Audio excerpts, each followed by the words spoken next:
Radio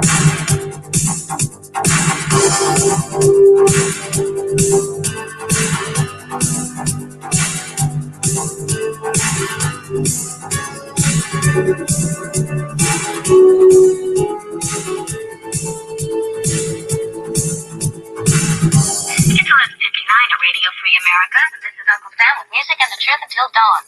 Right now, I got a few words for some of our brothers and sisters in the occupied zone.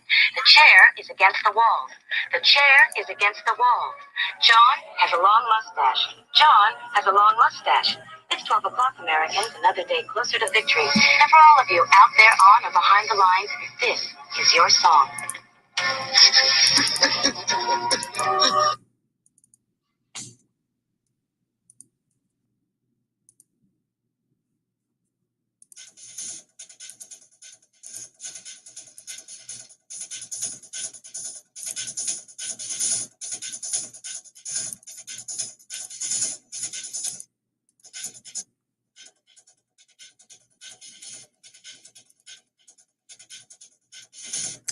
Nice always knock out like that.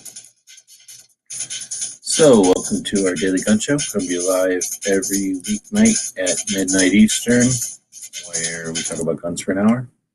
And as this implies, the show is basically nothing but nonstop action. There's intrigue every night and intense action. Nothing but nonstop action. So, get ready. Put on your seatbelts. Hold on to your seats. You only need the edge of your seats, even though you bought the whole seat. Here comes barbecue. All right, and let's close this out. Boom. It is episode like 1200 something. What? Is that a typo? No. 1200 episodes since 2016, whenever your children were born. That's when we started doing this show. No relation. But we started doing this show a long time ago. And the format's changed over the decades, years. And right now it's an open conversation. You're able to use the link provided, just as barbecue is done, by clicking on it.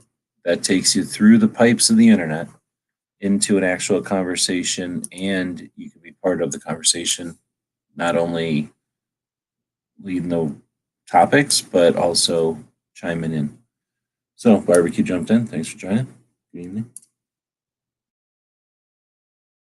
He's muted. He's not going to talk tonight. He's here to mime. He's going to use chicken legs and ribs from a pig to interpretive mime his participation tonight.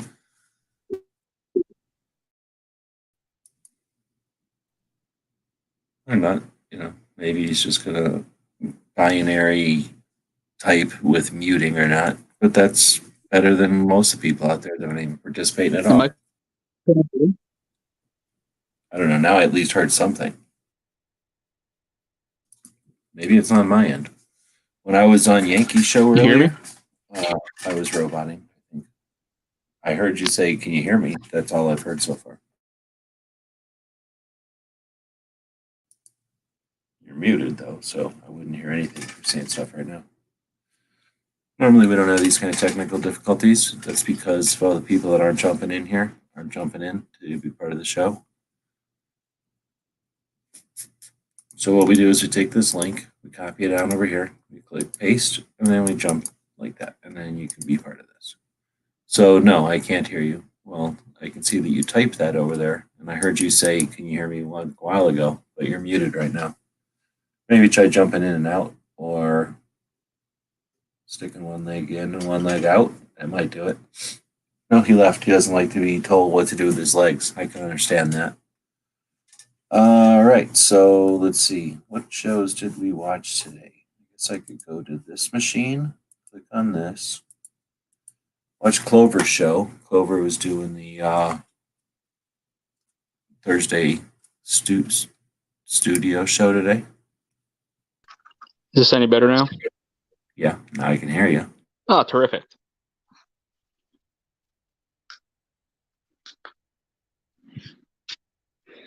So you're going over shows, you said?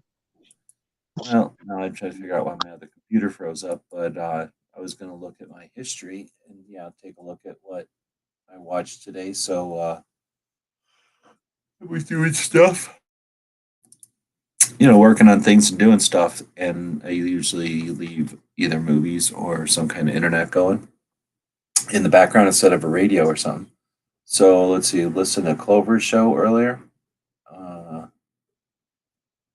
Roll call did a mail call, which was pretty crazy because I'm pretty sure I sent that yesterday. So I don't know how the hell he got it today, but somehow they warped the stuff to him. Maybe I sent it the day before yesterday, but it was certainly just the other day. Then let's see, Yankee had his show. I started to listen to Walt's thing with I guess he had Moms Demand Action in his crosshairs, but I didn't listen to that very well because I wanted to listen to it and I was doing stuff where I was really not listening. Let's see. Oh, you know what? Crump had a show, and I'm pretty sure Barbecue was there. Yep, Crump that was had a good one. earlier today with some guy named Merle Rutledge, I think is how you say it. Yep. And that guy is awesome. I really like that guy. And he's a Republican, and he's a no holds barred Republican. He wasn't shying away from being a Republican. And he had interesting perspectives on stuff that I would say is more libertarian. So when he was challenged on it by me, I think, he said, yeah, well, then the Republicans got to change their tune. And I like that. Awesome. Coming in with an angle and attack that I agree with, but I like that he's coming in with something different and something people can sink their teeth into, get behind, and not really apologetic. That's what I liked about it too. Definitely coming in with an opinion and a I don't want to say agenda, but a platform maybe. Because it's not like he wants to do stuff; he's just refusing to do the status quo, which I think is a neat way to have a position. So yeah, that was I think encouraging. That was one that's worth listening to because I hadn't even heard of such a thing as a Republican who had some of his ideas. Right? Yeah. Like usually Republicans apologize and like say, "Oh no, blah blah blah," or they just dodge those issues altogether. But he went right into them and then said, "Nah, Republicans got to get with the times." Republicans might not like that, I guess, but I thought it was a good thing. It would be interesting to hear what some like hardcore Republicans think that aren't, that can communicate with other people. Well, the thing is, he's spot on. I mean, Republicans are losing voters every year because of you want to call them draconian views that they still have on certain things. I'm not saying that all their views are bad, but some of the things, like you said, get with the times. Times are changing, and either you can be fossil and die because you don't want to change with the times, or you can roll with the punches and stay relevant. Well, and even if you don't agree with the idea of change or the points that he wants to change, the idea that do nothing and be staunch, there's our line in the sand and we don't waver from it, that, like you said, is resulting in losing whatever things. And at some point, you can have a strategy or a tactic, but there's very.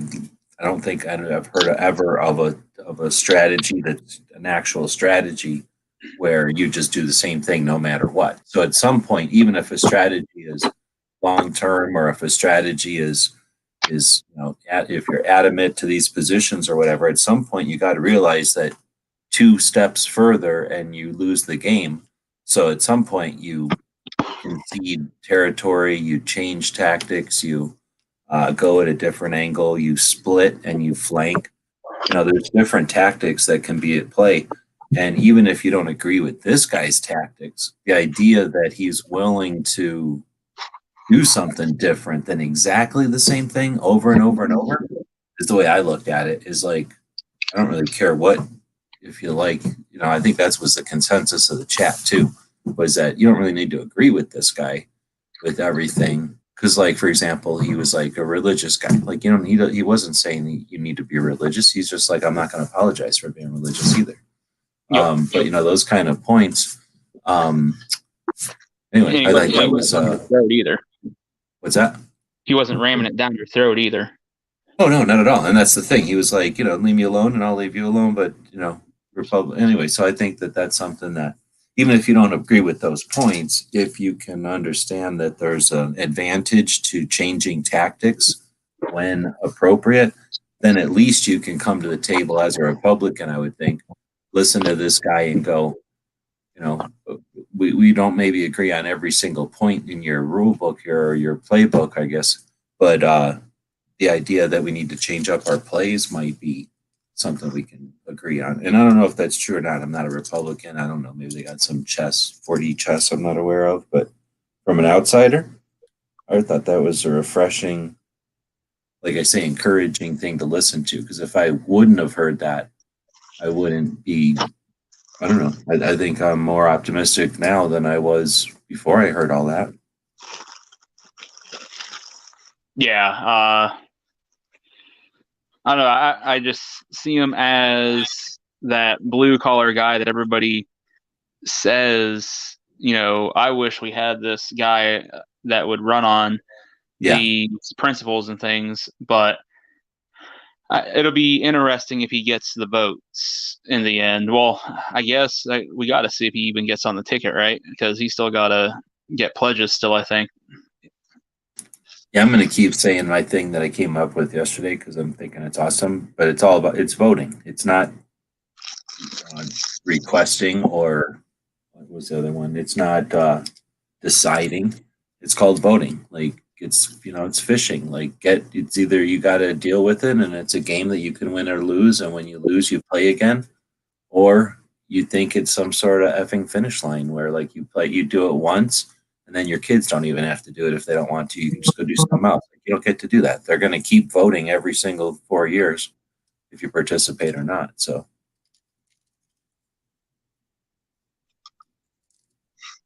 Yeah, I know I was in Night Strike's chat tonight, and yeah. So you got anything to plug? What's up? I don't know how you do that. I don't know how I did it tonight either.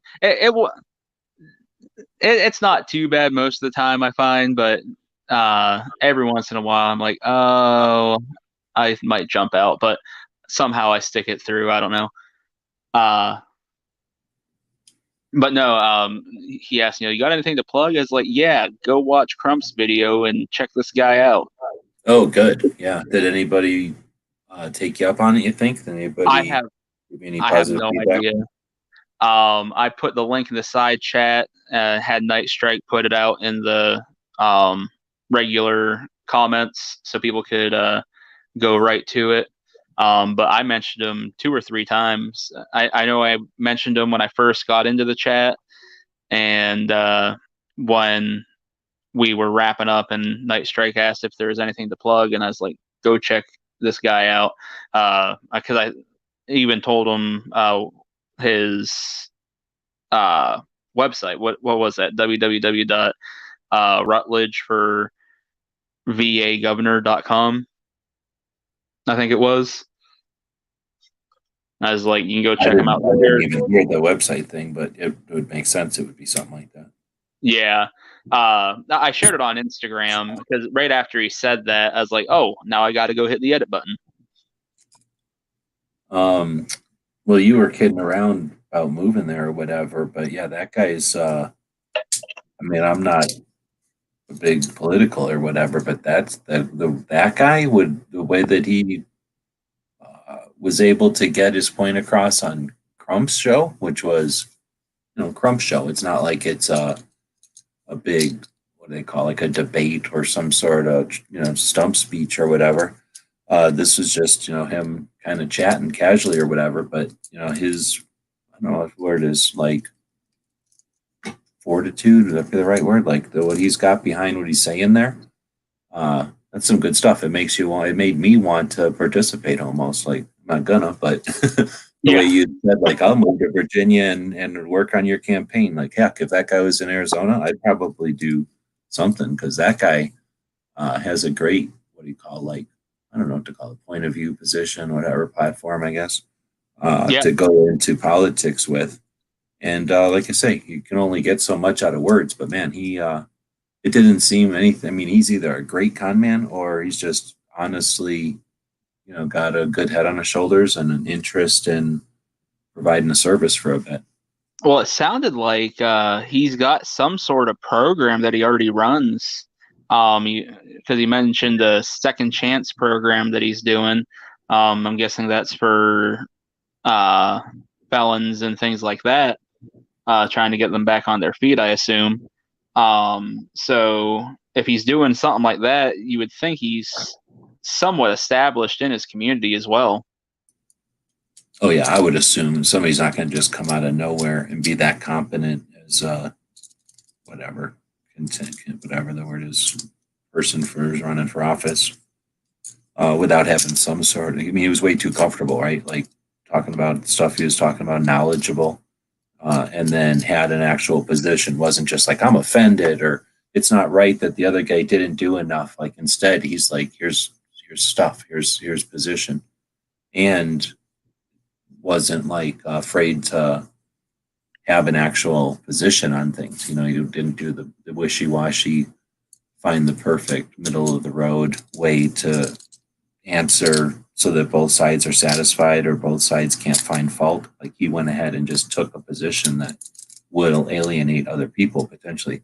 The only thing I guess, I mean, it's not like he's perfect or nothing. The one thing I would ask him in the future, or if it was a different type of interview situation, I would have asked him something to the effect of like, what kind of successes have you had working with the other side, or like what kind of, I guess, successes would you have had in accomplishing something where there was a lot of, like, what's the word, like people against whatever you were trying to do. Because that's the kind of thing that anybody can get up and say, like, hey, we all like yellow, so I like yellow too, and yellow is awesome. Blue sucks and red sucks and all these other colors suck, but yellow is awesome, right? And anybody can do that. But coming up with like, hey, I understand that we like yellow and everything, but red's got an issue with blah blah blah, and blue's got some kind of problem over here. So maybe we can all work together and get this thing where we got some green and some purple happening, or whatever the mixes are. I'm not thinking, but like he actually had some solutions, I guess, some potential things that weren't just like I say, oh, I don't like the way it is, or things should be better. Yeah. Anyway, we're now working for the guy. I don't even know his name. I guess Merle something again. Yep, Merle Rutledge. And let's see, what else did we watch today? Daily Bullet was Robin Sandoval. Have you been watching the Daily Bullet at all? I've been kind of like binging them because they haven't been popping up with notifications for me. So it seems like every few days I'll be like, oh, I need to go watch the Daily Bullet, and I'll catch up on like 3 or 4 days worth. Yeah, exactly. Same thing. And I figured out one is they're not putting any attention. They're doing it, which we got to say thank you for doing it, because you're not doing it, right? At least doing something. We got to say that. So they're not putting effort into it at all. So what I've noticed is their thumbnails aren't consistent. So for like 2 of them, the thumbnails were consistent, and I started looking for that thumbnail, sort of like the dual screen with the, like if they basically took an American flag, threw it on the floor, and then took 2 photographs and threw it on top of it like they're garbage. They threw it on top of the flag and then took a picture of that. We're really proud that they did that. That's like their thumbnail normally. So the one show that I missed was like they switched from that format and just focused in on some dude's face. So the thumbnail was just some dude's like nostrils. And I guess I don't go around reading every single video that shows up on a feed, right? Because I subscribe to too much shit. So because I was looking for visual, I didn't even see a couple of, or at least one like that. Because I did the same thing. I'm like, wait, I thought they were doing this daily, and I went back to look, and sure enough, because I just said there. So the other thing is, I'm not going to watch all of them anymore because today, I guess you said you did not watch today's? No. Somehow they got 47 views. So they're doing it. Like, that's more views than this show will get. And I've been doing this show for 1,200 episodes. They're on like episode 10 or something. But The thing is today, and I don't know, like I thought I could have sworn in the beginning they said we're doing this daily. And maybe I just assume because when somebody tells me they're doing something daily, I assume they're doing it every day. But what it means is they have one for each day. Like there is one each day. And I guess it's the same things, cutting straws, but or splitting straws. But today, during the interview or during the little thing for 12 minutes, uh, dude says, "Oh well, it's sort of a." He says something like, "It's a known secret or a commonly known secret that this show is pre-recorded, and we're recording this in October." And I'm like, well, number one, the fuck is that supposed to mean? Like, I guess it's being funny because there is no, except for us two. I can't imagine anybody's talking about that show. Maybe somebody is, but I Yep. can't imagine there's some commonly known anything about that show, let alone secrets or whatever. But so that was, I don't know, just I was disillusioned, I guess, because I kind of thought it was cool that they were doing that daily. Um, I don't know why I didn't. Like I said, I just maybe something they said in the original, or maybe for some reason I just assumed they were doing it every day. So I don't know if that makes a difference or not, but now I don't feel like I need to watch them daily. Like I'm not giving them any encouragement, I guess, when I consider like going in and saying fifth thumb or whatever, like second thumb and that kind of shit. It's because I'm thinking they're sitting on the other end editing, and I know that deal. If they're just sitting there in October and knocking out 30 of them, there's no need to watch them today. I can watch them at any time in the future. There's no urgency. Exactly. They're just setting out They're- info. They're not doing anything with any kind of time frame.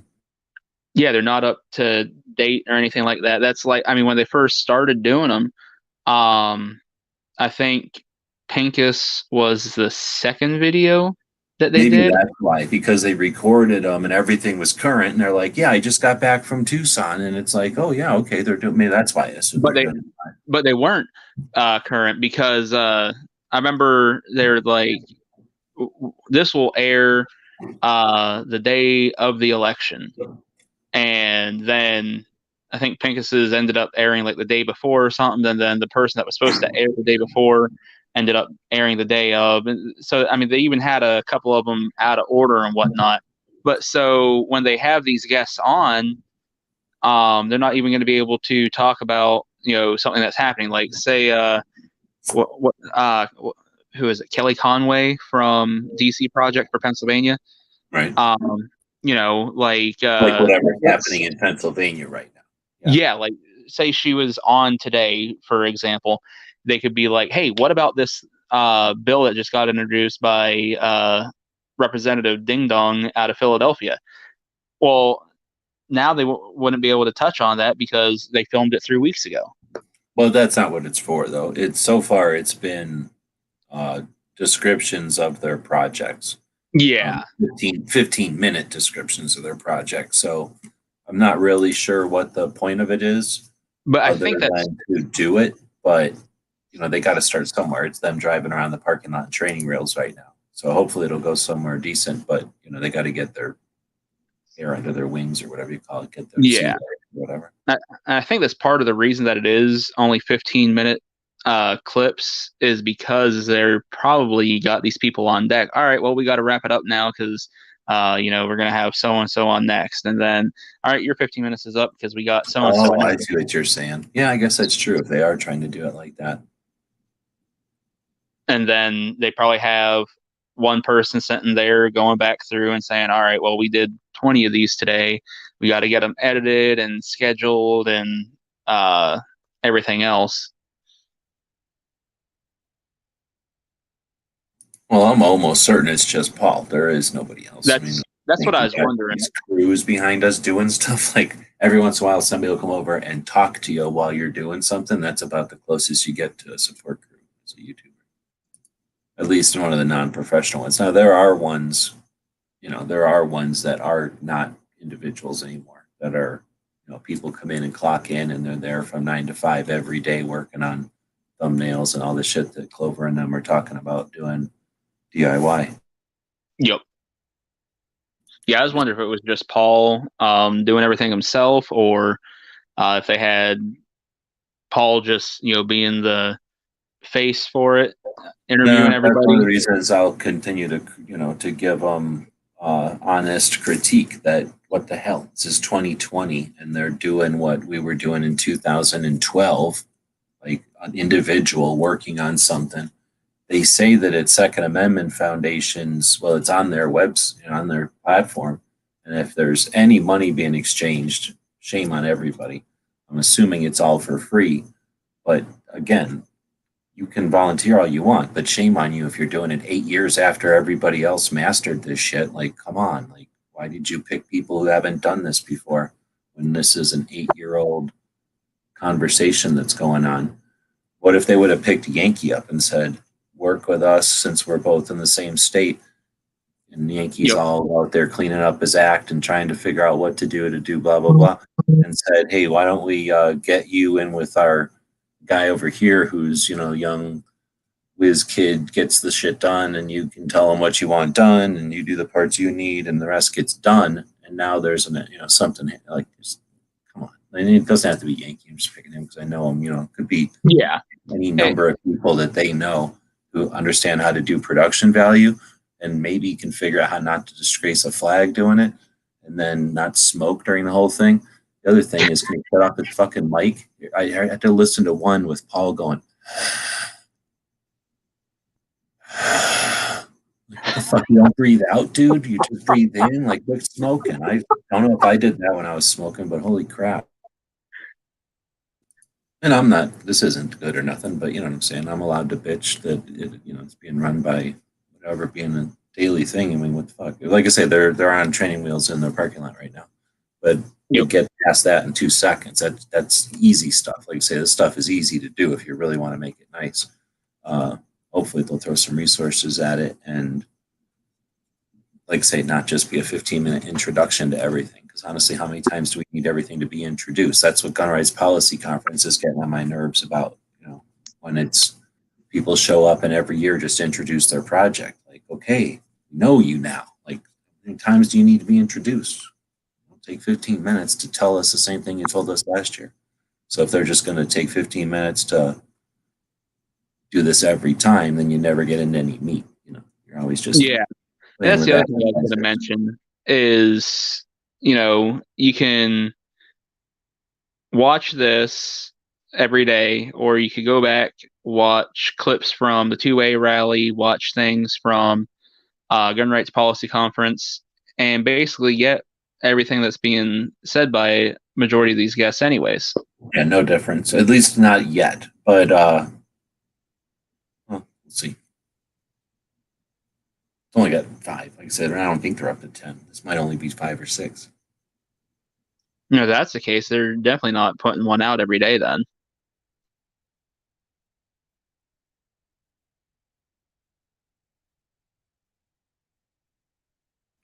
Oh, well, they're conveniently not numbering them. So that makes it easier to do it whenever you feel like, I guess. By the way, hi, DJ. Hello. 47 views and 12 thumbs, though. So even if the videos themselves, are just what they are, like a rusty vehicle driving around, if they're getting people to where they need to be, then who really cares how it got them there?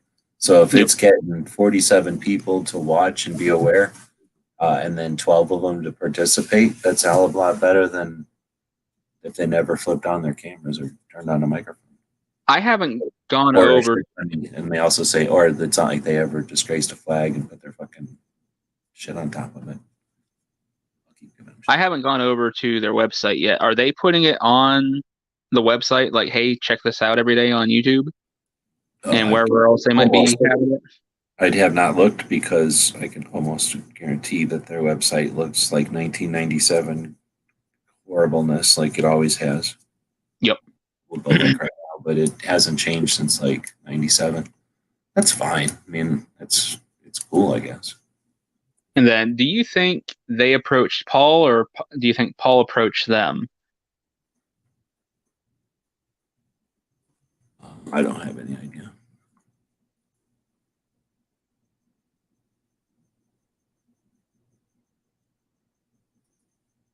I really don't know. I don't hang out with either one of them, so even have insight. So we got this is their Second Amendment Foundation is saf.org. So I'll shut up. They've changed their site to a template site, website Visual Scope. So if we go look at Visual Scope, it is a CMS, content management system, maybe. It is a Seattle-based, continues to successfully develop websites, attention to marketing philosophies, our work philosophy. So this is just literally a website place. So kind of like Night Strike, except maybe they're pro-gun or whatever. They don't have anything on their website like, hey, look at we're pro-gun. Let's see, look at some of their dealer spy, Werner Construction, Auto Repair, Picture Frame Guys, New City Moving, Titan Industries, Warm Company, and they don't have Second Amendment Foundation as a thing. Second Amendment Foundation, multi-million-dollar organization. They don't have it as a thing. Is that because New City Moving is bigger than the Second Amendment Foundation, or Silver Graphics is bigger than the Second Amendment Foundation? Or is it because they don't want to have gun stuff on their site? They don't want to have one of their biggest clients, probably. Yeah. So let's go look at this website. And oh, look, it's a giant, what do they call this thing? No, it's not a turnstile. I forget what they call this, but a rotating banner. And then some text on there. It's actually different. I just want to make sure that their clients aren't all using the exact same template or whatever. Like they're just not cookie cuttering it to everybody. So they changed the shape of it a little bit, but they're definitely not doing anything more than template sites. Anyway, just looking around a little bit. All right, so they changed their site up to a template site, and if you go to the main one, you get the, what do you call this thing? Rotating, dang, there's a name for this. So you got one that says, this is what it came to when we first started from 19th of February, 2020. Watch the 2020 Gun Rights Policy Conference. That's interesting. And then that goes to a YouTube thing from September. So that's the actual Gun Rights Policy Conference. 3 hours and 23 minutes of it with 4,000 views right here. 200 thumbs up, 22 comments, 200 thumbs up, only one thumb down. That's nice. 4,000 views. Now they've got 4 videos over here. So they're probably going to count this 2,000 views, that 1,000 views. Why can't this one click? And then that 1,000 views. And then we'll go back. So that's interesting. This all just goes to YouTube right off their main page. Second Amendment Foundation works for you. Winning firearms freedom, one lawsuit at a time. That's from 2016. This one's from 2020. And then become a part of the most efficient pro-gun rights group from 2016. Let's see. This is some stuff from October 20th, November. Gun rights group sue. This is more like, well, this is their news releases, but this is definitely more like news. They got a Polite Society podcast thing right here, which takes you to Facebook. I'm not going to go look at that because it's ridiculous. And then some of the organizations that they help out. Nothing about that. Maybe if we went to the news. Contact, protect your rights. 2A first responders, donate, legal action news, SAF in the news, Gun Rights Policy Conference.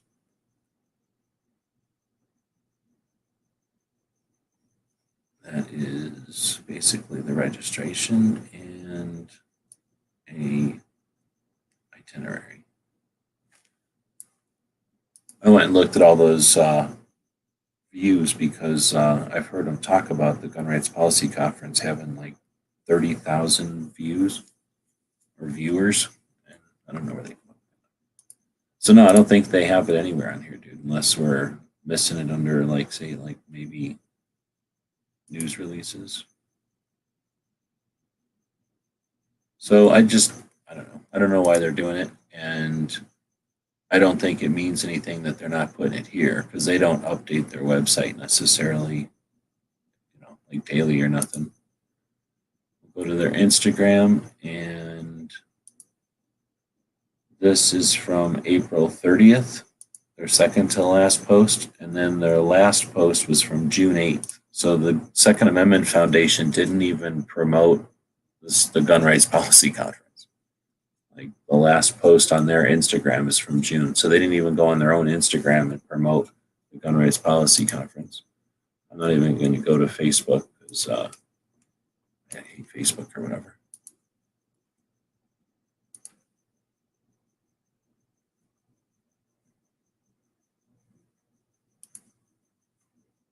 All right, well, so we're all about guns. We were talking about the videos that we watched today, and one of them was the Daily Bullet, which we found out is the daily canned bullet in either oil or water, depending on how you like to have them. Oh shit, Barbecue does not like it when you talk about canned podcasts. He books out of here. So DJ jumped in earlier, and you got any topics with you? Yeah, I went ahead and wrote down a few things. Wanted to talk about travel and 2A. I'll kick it off with saying that the gas prices locally have dropped down over the last 3 days, and this evening it was 184 for regular unleaded, and that's pretty good. I don't know if that's a come on to get people who are going to be traveling for the weekend to fill up early, but I imagine it's going to be switching over to more expensive prices tomorrow. What are you pumping down there? I have no idea. I don't drive much, so I haven't.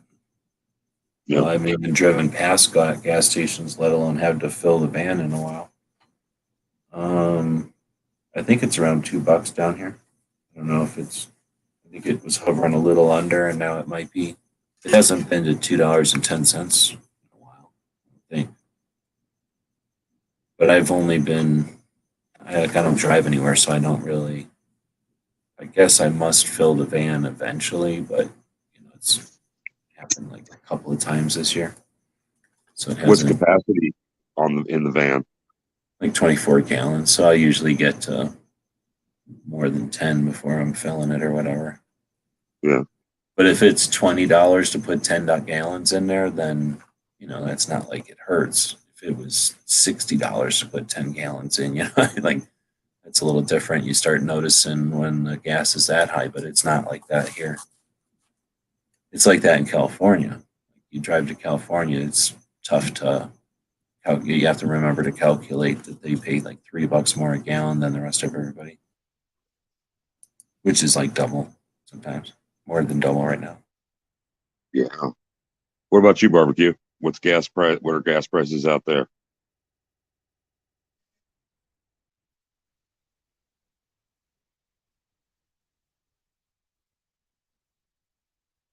Only gas. I don't know. Let's say I haven't had to worry about gas prices in a little over 2 years, so couldn't really tell you. I think last I heard anybody talk about them, they're about 250, 260, something like that. Yike. That's no bueno.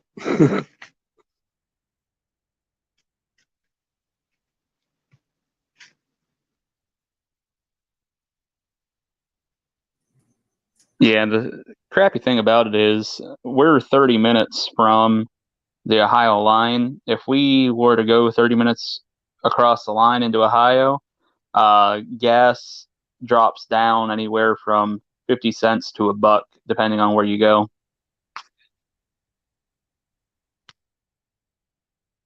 I'd definitely be taking advantage of that. One thing that I have done is I'm 10 minutes away from Council Bluffs, Iowa, just down Highway 92. And you can play the gas and tax game just by driving over there. And as you might imagine, there are a bunch of stations that just, take control of that whole strip.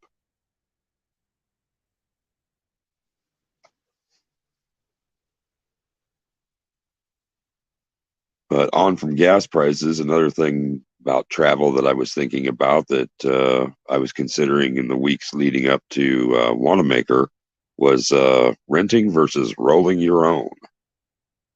I had decided to, yeah, I had decided not to go three up in one vehicle and instead to rent something with better gas mileage on my own, and didn't get that far.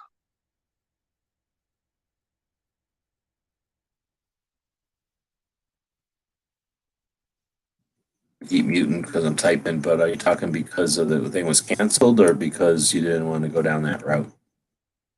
Oh, just because, well, twofold. One, I didn't want to go three up in the Jeep, and the other one because it would be less expensive, even traveling by myself, because the split fuel cost would have been a lot different. And then didn't go down, didn't make the reservation and didn't go down because we had enough notice to back out all my plans.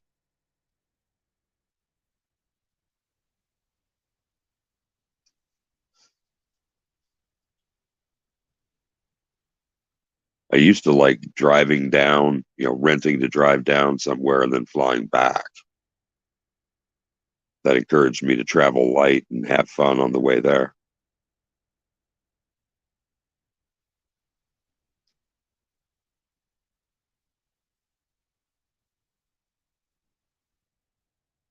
Gee, weren't you considering renting something for the trip to Wanamaker? Nah, not really. If there was like, if the show would have happened and the thing would have got funded to some level where uh, funding was not the problem anymore, or not an issue or a concern or whatever you could say, Right. then potentially. But the problem with renting is, what are you gonna? You can't rent. You can rent a U-Haul, I guess, and have unlimited miles, and then you've got horrible gas mileage. So I don't know what you're saving there. You're not saving anything. You're just driving around in a not your vehicle, with the same gas mileage. So you'd rent something like a passenger van, which would be nothing but windows. What are you going to do? Like duct tape stuff to the windows in a rental? I guess you could, or duct tape something to the headliners, but you basically got a whole bunch of windows that don't have any curtains. So even if you got a whole van and you decide to take out all the seats wherever you rent the thing, so now you got an empty van, uh, you can't really do too much to modify that thing on the non-permanent way, right? That is going to still look like not look, if you do something inside of a passenger van with all those windows, that's weird, then you do the opposite of stealth camping. Now everybody looks over at that van because it's weird looking. Like, why are all those clothes hanging in that van? Like, why is there a pop tent or why is there a tent popped in the, set up in the middle of that tent? Why is there drapes on what looks like a commuter van? Like it's really hard to stealth camp in a passenger thing, in my experience. Unless you got tinted windows, and what's the odds that you're going to rent something with tinted windows? So the rental thing, you don't really sleep in the vehicle anymore. So then you might as well rent a little car, right? But now hotel rooms, and you only driving so far because now instead of just driving, you got to go to a hotel. So that means unless you want to deal with the night shift at a hotel and rent a hotel for hours, I don't know. I'm cheap. So I really don't like going into a hotel at 11 p.m. and leaving at 7 a.m. I hate that. You're paying full price for that hotel. They don't charge you like prostitute rates for a few hours. You pay for that whole hotel, right?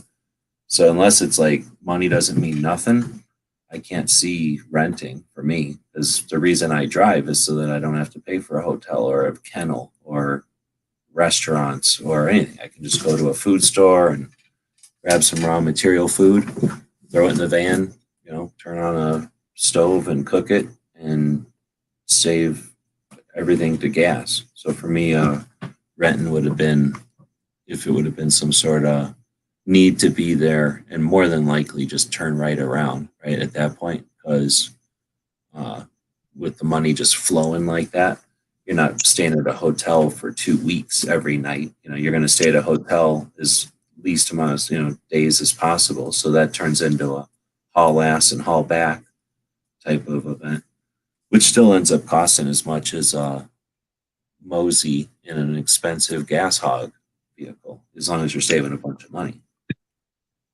When we did our trip in 2012, it was in the cop car with 2 dudes and a dog. So it was either camp out, which is possible, but not all that great, because it's not like you're taking a shower or a good shower, and then you go into a place and you stink like you've been camping or whatever. That's not really conducive to trying to do factory tours or hang out in gun shops and have real conversations.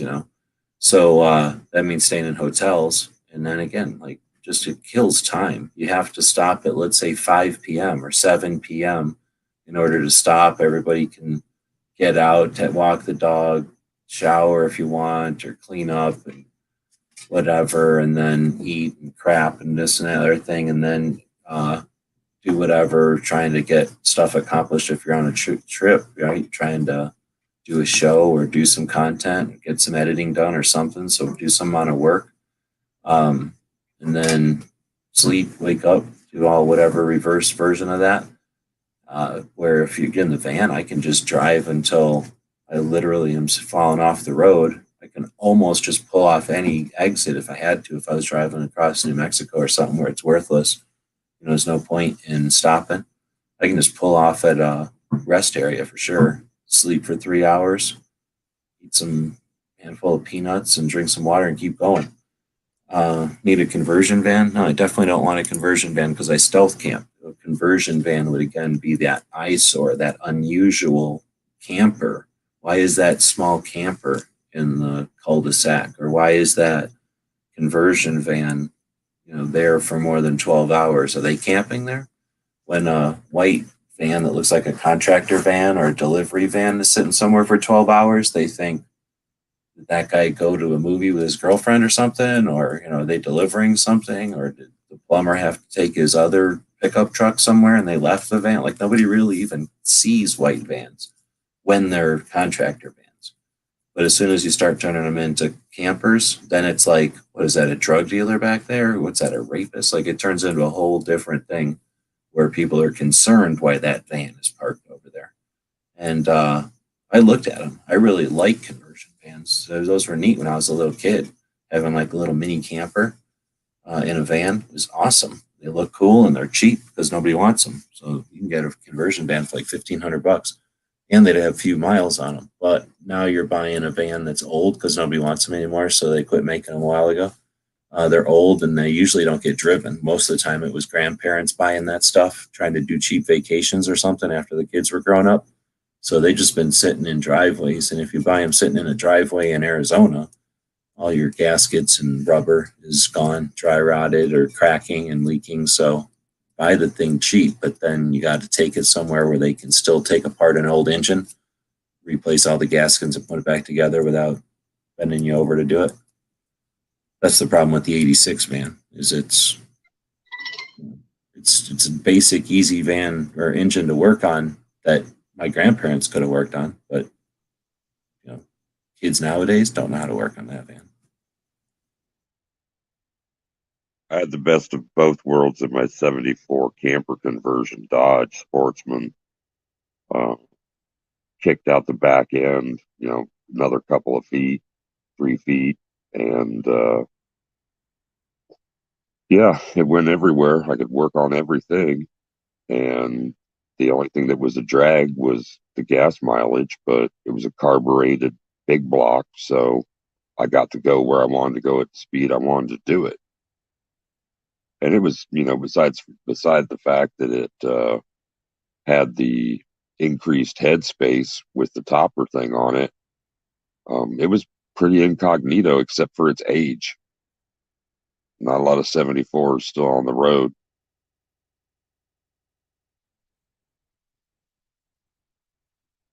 And I'm sad like hell, same as the day that I watched it go away.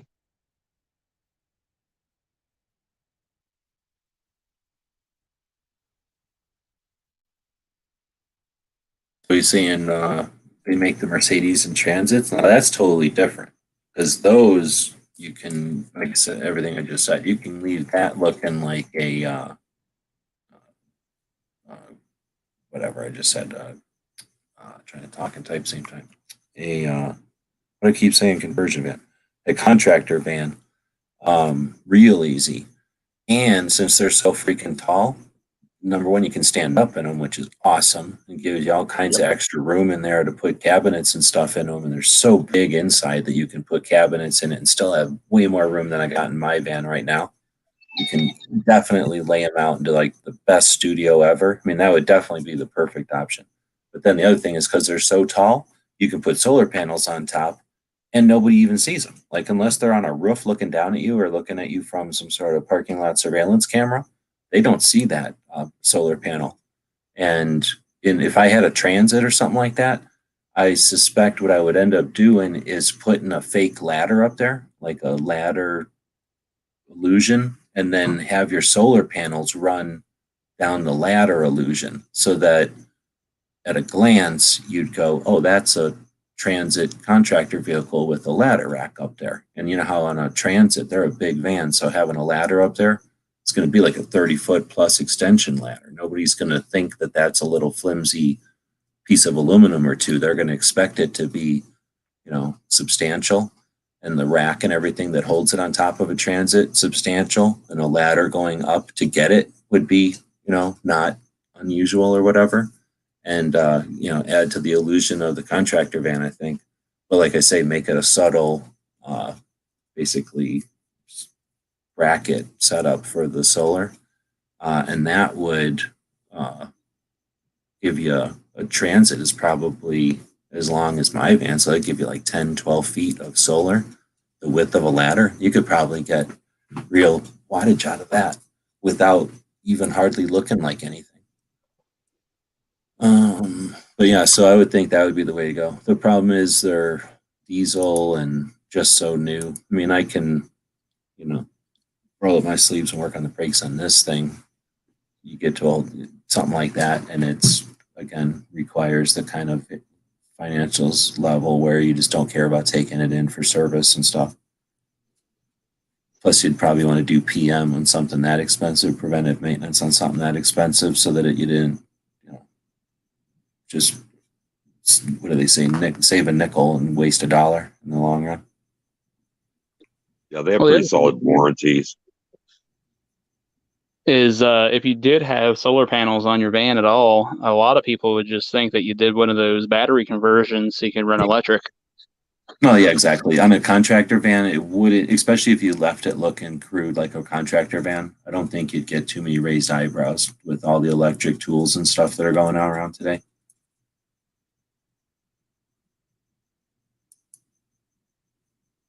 But I don't even know to think about how much those things cost. A lot of money. And then I'm not really looking to, that's not my goal, is to figure out how to drive around. I mean, that'd be neat if I had some sort of lottery winnings or something, or somebody decides to publish one of the books or something, and it gives me a giant advance. I got nothing else to do. Then great, but I don't know. I don't know what it would cost a lot. Knight Rider had that, what do you call, rich guy support and everything, paying for all the gas and all the hotels. I can't even imagine how quick that stuff would start adding up. We burned through $3,000 in 22 days in 2012, and that was being frugal.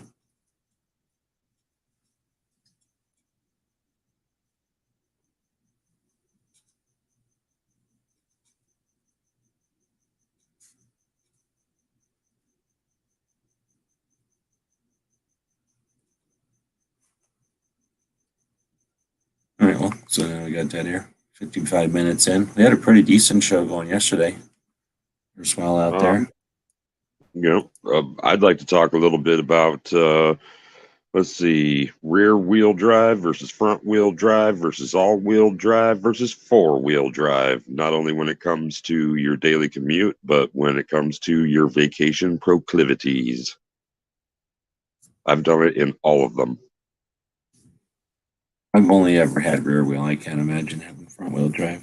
Maybe it would be like when you sit, like if you sat down to pee all the time. It'd be the same. Yeah. Well, around here, and I know up in Pennsylvania as well, the 3-4 months or more that you might get of winter snow, sleet, and ice, rear wheel drives are a lost art. Absolutely. I always tell people, because it seems like anymore, talk to anybody, they're like, oh, you got to get a four-wheel drive. And I've only had one pickup that was four-wheel drive, and I did just fine in all my rear-wheel drives. I had a 98 Grand Marquis. Obviously, that's rear-wheel drive. Had no problem with that. There is one time I did get stuck in one of my pickups, but even that time was kind of, there's nothing I could do about it. I was working security on a gas well, and since the gas well company was shut down for the holidays, they didn't see the need in having the driveway plowed or anything. And when you get 1.5 feet dumped on you, there's not really anything going through that. So going halfway down the drive, truck got stuck. And I was like, this might have been one of those times where it would have been really nice to have that four-wheel drive. But went and during my shift, just chopped up a bunch of sticks, stuff like that, threw them under my tires, got out just fine. So the theory of, oh, you got to have four-wheel drive around here, I don't subscribe to. Yeah, I always had. Well, four-wheel drives are good for the times when you need them, but 99% of the time you don't, and they're wearing out and killing themselves for all that time that you're not needing them. So I guess it just depends on how often you find yourself into those situations, and then how hard it is for you to bring somebody with a four-wheel drive over there. That makes sense. Like I like a four-wheel drive if I'm going out into the desert really far, because it would be a real pain in the ass to get somebody else out there to pull us out of somewhere. But for around town, no way. No point.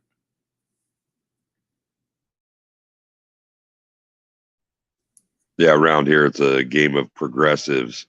You add extra bags of sand in the bed or the trunk, depending on how severe the winter conditions get.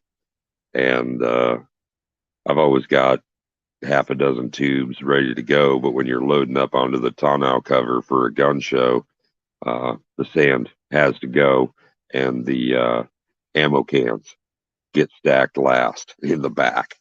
Yeah, And if you I ever haven't have that problem in the future, all you got to do is Yeah. take like 145 ACP and set it back there. Strap it down so it doesn't roll all around, and then you'll be fine all winter.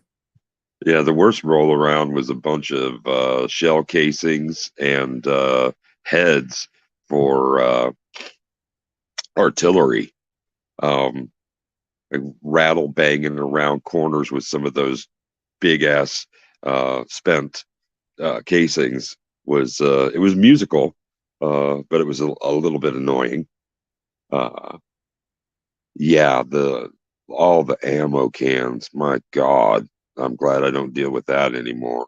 But so then, yeah, you go from sandbags, take those out for ammo cans, put the sandbags back in, add a couple of sandbags, then start using four-wheel drive more, that kind of thing. So it's a chess game for sure. And the board is the checkerboard or the chessboard is sectioned off by the city streets, and I'm on a pretty good hill going southbound to my address, eastbound from my address, and south is only a few blocks south of me. So in winter, you have to also plan how it is that you're going to get in and out of neighborhoods. Thankfully, on my street, there are about half a dozen seasonal contractors who have plows on the front of their trucks and snow spreaders or sand spreaders off the back of trucks, and a bunch of people who do load up a trailer with snow removal equipment and beat feet to whoever needs it. So usually if not when they leave, by the time they come back, they'll do not just their driveway, but they'll do any overflow from the city truck push. But and here's this weird thing. You'll have to check in barbecue and tell me if they've tried that anywhere near you or while you were driving truck. But they're doing this kind of prophylactic thing at the beginning of anticipated storms, and they're spraying the streets with saline solution. It's just they're salt water. They're throwing that down everywhere, and I don't think it works like at all. But they continue to do that. Yeah, they call it pre-mix up around here. Does it work or not? I have no idea. I tend to think that it does a little bit, but it's like it says it's a premix. In the end, I think it's more so just to slow down the rate at which the ice is going to start to form on the road. That way they can try and keep up with it a little bit better. But it's not like it's going to just completely eradicate it or anything. Yeah, I'm just thinking about the number of hours that those guys, that those drivers are in the seat. They're just doing whatever they can, and everywhere they're assigned, they have to DD from one place to the next and do like an interstate sweep. 6 or just phalanx after phalanx, 3 wide, and yeah, I mean those folks are some hardened winter drivers themselves, but when you're driving something that big, you don't notice it quite as much. And I mean that goes without saying, I would imagine. But yeah, just throwing down some salt water, it just seems counterintuitive to me. If you're going to have those people driving those same streets, you might as well just don't drop rock, just drop salt. And that means that people will have some grit. It will make sure that the ice sheets aren't completely well formed and smooth, and they'll also stick around until their usefulness has been dissolved. And at low temperatures, that's not very damn fast.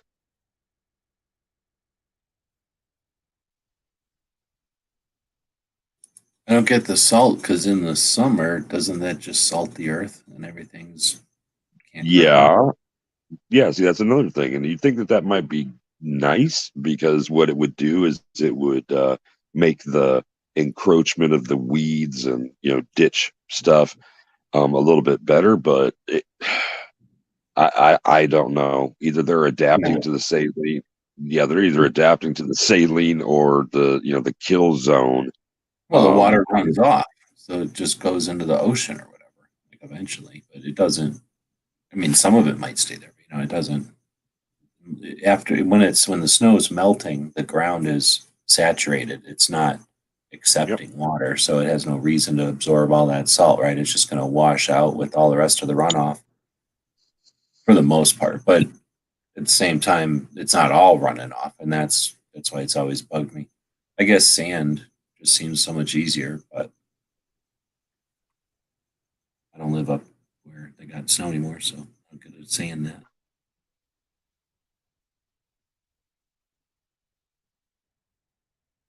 Yeah, and they can do any number of blends depending on the road surface and the temperature and all kinds of other stuff. Seems like you just want to be doing one pass with both products. This dark winter, you're going to be able to, if it gets snow, I don't know if you'll have snow or not, But if you do, then you'll just be able to take all these extra masks that are everywhere on the street. Like around here, there's just masks piling up in the streets. You'll be able to take them and put them down, and that'll help like melt the snow, I would think. Have a bunch of those on the sidewalk. Oh, barbecue doesn't like to hear shit like that. He jumped out of here. First, what I was saying about the Cybertruck.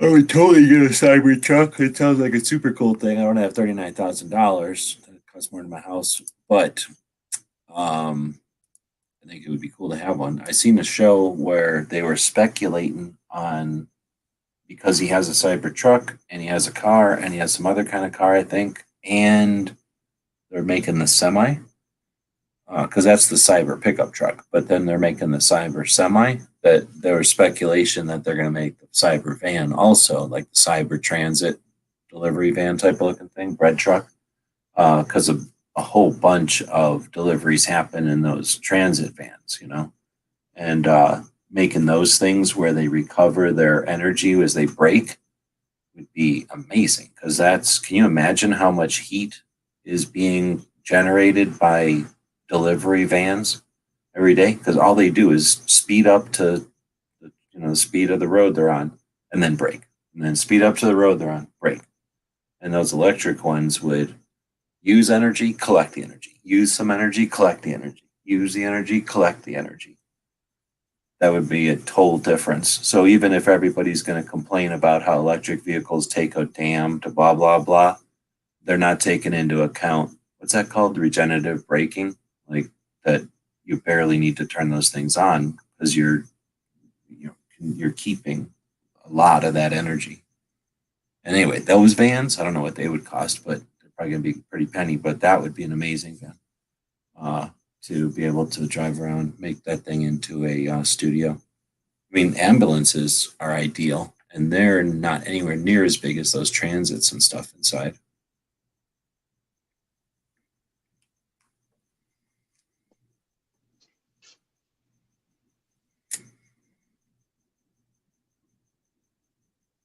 All right, any other topics? Barbecue left. You got sick of this whole thing. Yeah, towing capacities. I see a lot of vehicles that I would never pull a trailer with all the time here. I don't know what if these are people, you can usually see the branding of the U-Haul ones. And so I thought, okay, well, they're pulling a small moving trailer or something like that. But when you want to transport more than one vehicle, I had a trailer hitch that had a platform that I could attach to the back, and it was wide enough to hold small displacement scooters or motorcycles, just deep enough to be able to take the narrower power chairs and the like. And having a two-wheel solution once you've arrived someplace has always been an advantage. I felt the advantage was mine over everybody else. I wasn't pulling a horse trailer. I was just, adding this attachment to my hitch. So is your van hitched? I have the extended wheelbase, so it's already 11 and a half feet between the wheels. And it does have the bumper is a giant piece of rubber, type of fiberglassy rubber shit. So it has a scoop or whatever you'd call I think it's a scoop. It's still called a scoop where there's an indentation or it comes up so that if there was a hitch, you wouldn't have to modify the bumper and it doesn't look too weird without it. But it's made so that there's not a hole in the bumper that's just always there. So it's designed to take a hitch. And as far as I know, the hitches for it are like $100, 100 to 150, maybe 160, depending on what the weight they're rated for. And they just all bolt on. Like every one of the kits I've seen says no tools, no special tools required. Just need maybe a screwdriver or a wrench or something. And you just literally the holes are already in the frame and you just bolt it on. So it doesn't have one, but I'm like $100 and 15 minutes away from having one. And then from taking apart the back, I know that there's like the harnesses. You don't never have to, if you're gonna, what do you call, wire in the van, all you got to do is buy the thing and plug it in, and then run it down there, because it's what am I trying to say? Like there's already the couplings or whatever you want to call, like the plugs are already in the van. Like all you got to do is buy the right thing and plug it in. Like back in my day, when I was a little kid at least, you'd go into the back of your car or truck, go to your brake lights or whatever, and start mapping out the wires with the Chiltons and start splicing in every time you're going to install a trailer. Nowadays, they just leave like a little junction block thing in there, and you just plug that thing in, and all your stuff is run. Like it maps out to whatever plug you buy for it. So anyway, I'm like 20 minutes away from having a hitch on it. The problem is, like say, it's 11 and a half feet between the wheels, so it's more than any parking space. I have to go through a parking space always. Like I can't. I mean, unless it's like a place that has the giant parking spots for vehicles that big. In a regular parking space, it's too big for a regular parking spot. So the last thing I want to do is have a van, something behind that, because that would be just super long. It would just, I mean, I could do it, I guess, but it would just be obnoxiously long. But anyway, the other thing is, since I have like an extra foot and a half of van that normal vans don't have, I don't need it. I got tons of room inside. I don't really need to drag stuff around on the outside of this van. On other vehicles, though, I'm not against having a tow hitch and dragging something. We've thought about having like a contractor trailer, right, which is basically just a big box with the wheels underneath it, and then a trailer. Thought about doing that as a stealth camping option. The biggest disadvantage is that you have to get out of your vehicle and go into it, and there's nothing stealthy about going into your trailer and not coming out. Like, that's pretty obvious what you're doing when that happens. Right. But those things can be incredibly, I mean, they're just an apartment. They're like a tiny little apartment, little house. You can just go nuts with those. They're a giant rectangle inside. Sometimes they're a giant rectangle with a triangle in the front. You could probably spend a month just watching new videos all the time of people that have converted those things, because it's such a popular thing to turn into. Like if you got four-wheelers or any kind of like recreational vehicle, basically, that's small enough to fit in one, people will fit their vehicle in there, but then outfit the rest of it into like a little apartment or a little living room, I guess, so that you're out there zooming around in the dunes. The people that you bring with you don't hate you because they get to hang out in that little apartment looking thing, watch TV or something. So there's like, it's actually fun to go do stuff. And then you have like, a campfire or something after. It's like you got your own little cabin / 3-wall cabin type of thing. Like that could be super fun. And you get one of those like off a contractor who's not using anymore, or like somebody who was maybe a furrier, some business that was using it, and you get it off of them cheap, where it's all beat up and you're not paying, they paid all the depreciation on it. I think those would be a pretty neat option, actually. And then, just rent whatever you want that can pull it. And those little medium SUVs or little tiny SUVs could probably pull something like that. When I was a little kid, we had a camper like that. Well, regular, like not that, but a camper where it was behind the vehicle. There was a tow hitch, and you'd go, you had to get out of the car, walk around, and then go into the camper. And then later on, they got the kind where it's a van chassis with the camper built in, so it's like a big snail or something. The difference there is, you can imagine, it sucks butts. There's nothing good about a trailer. It's almost horrible. And then compared to just like, hey, grab me a Dr. Pepper, and like just get up out of the passenger seat, walk through your apartment and grab a thing out of the refrigerator, and then walk back up and give it to the driver. I mean, that's living. You're not stealth camping with that ever, though. Best you can hope for is like staying in somebody's driveway, until the neighbors get mad, or rest area once in a while overnight. But most of the time, you're driving around with your own apartment, but you're paying campground fees almost every night because nobody just lets you leave that anywhere, hardly ever. At Yeah, least when you pull into town, you don't know anybody. I mean, sure, there's probably a million different places you could leave it, but since you don't know anybody and you don't know where those places are, you end up either risking it or paying $30 for every for a campground spot. And that can turn into the same thing as a hotel. You get there at 7 o'clock, 8 o'clock at night, and you're going to pay $40 just to park somewhere with some electric. I could risk it and just go park next to a gas station overnight and hopefully not get a ticket or get run out of there. Aren't Walmarts camper friendly? Back for a while they were. There was definitely a time where they were. And you can definitely talk to people who says their Walmarts are camper friendly, but right now, in the great whatever we're dealing with right now, all the Walmarts are closed. They're not 24/7 anymore. So there's no reason to be in a parking lot overnight. You're definitely just camping there. And a lot of them are cracking down. And I don't know if that's, they wanted to crack down and this gives them an excuse, which it could be, or if a bunch of people are losing their homes and having to camp, or having to live in a vehicle instead of wanting to live in a vehicle, they just might be getting swamped and they might not, want it to be like some kind of weird drive-in apartment type of situation.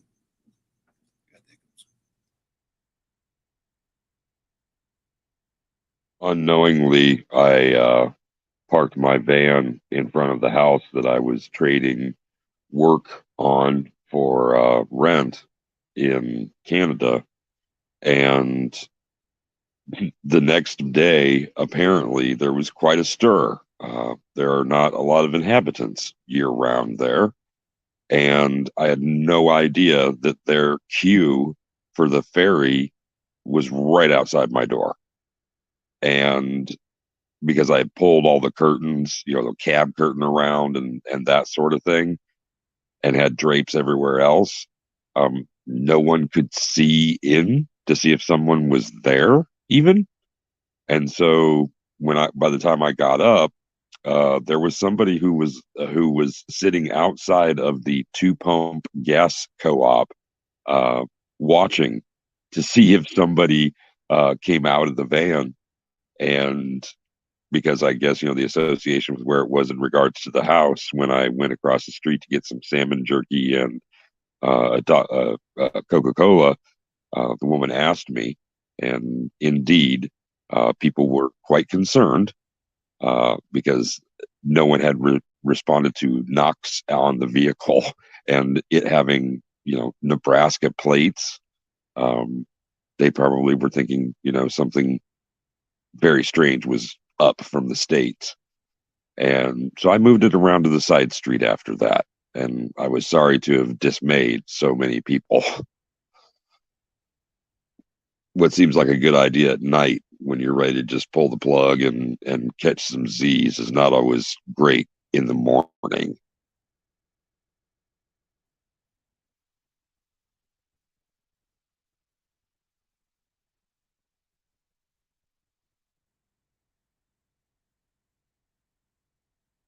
Well, I just got the email that one of my rotors went back, so I got credit for one of the rotors.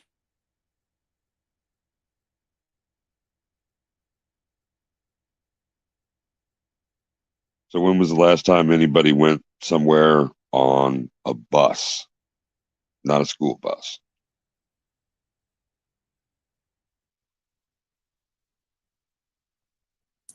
Would have been 2013. I had to take a bus from Georgia all the way up to Springfield, Ohio, so I could go test out for my. Well, I already had my CDL, but the company I was driving for, since I was a new driver, you had to go test out and show them that you were going to be competent on the road for them.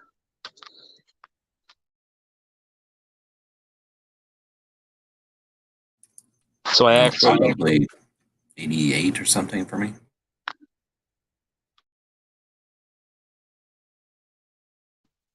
Yeah, the arrangement that my parents had after divorce from my brother and I to go to Omaha from my hometown was Fridays. We took the bus into the city, and it was a trailways. And there was this great old driver. His nickname was Popcorn, and we would always sit up near the front and have a really good time talking to him up and down the Luss Hills until we got to the river. And the station was downtown, and Dad would be waiting there. And then on Sundays, either he drove us back or she came to pick us up. But we had that experience until I was able to drive us myself. So it was a bunch of years. And there actually was still, after I left high school, even a Greyhound station and the Trailways station. Now there are neither. And Trailways, I don't think exists anymore. Just can't be sure. And the new thing seems to be a thing called Megabus, which is just one of those ultra large Greyhound or Trailways buses from the 60s, and with 2 levels of seating, not a true double decker. And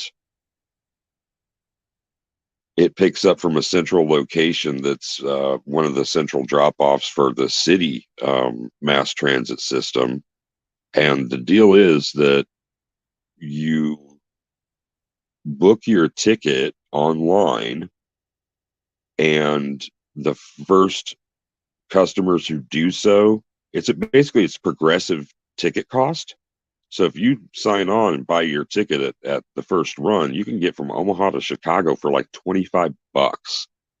If you're one of the people who buys as you board, you're going to be 10 times that. So some people are just, buying the tickets and then burning them if they don't, feel like going even.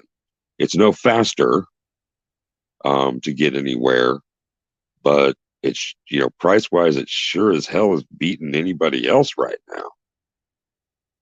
And trains are another thing altogether.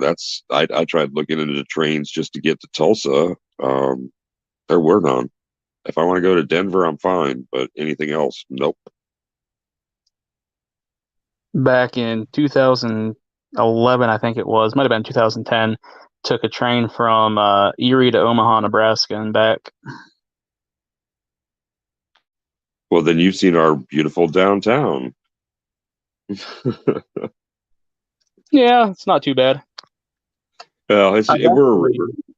I was actually a little surprised. I mean, it's got a big city feel to it. Yeah, it's kind of cool. That is the historic location for where you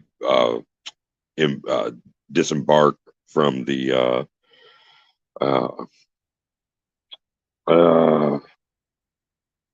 who's the rail carrier that I just mentioned again? I forgot.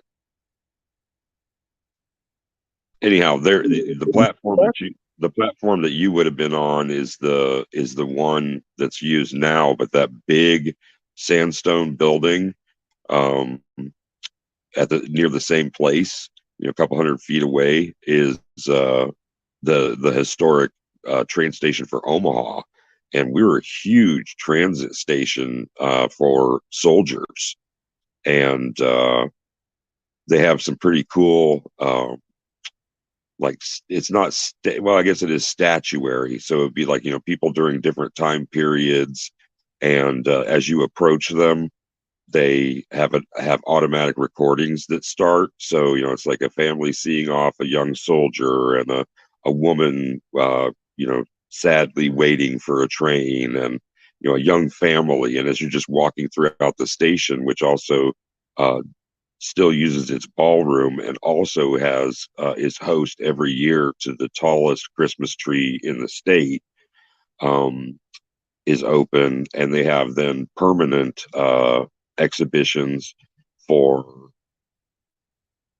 the 18th, the 19th century influence, the Native American influence, the river influence, all of that kind of stuff. They got some really great dioramas, and they don't have a sleeping car there anymore, but they have some railroad cars. And again, that's indoors, and it's just ginormous. It's awesome to be in, and check out the acoustics on.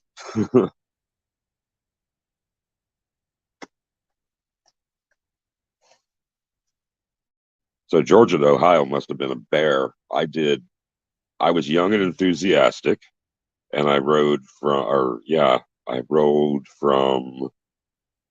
Kansas City to New York City on a bus, and that was like 5 days, and it was 5 hellish days and nights. It was just ridiculous.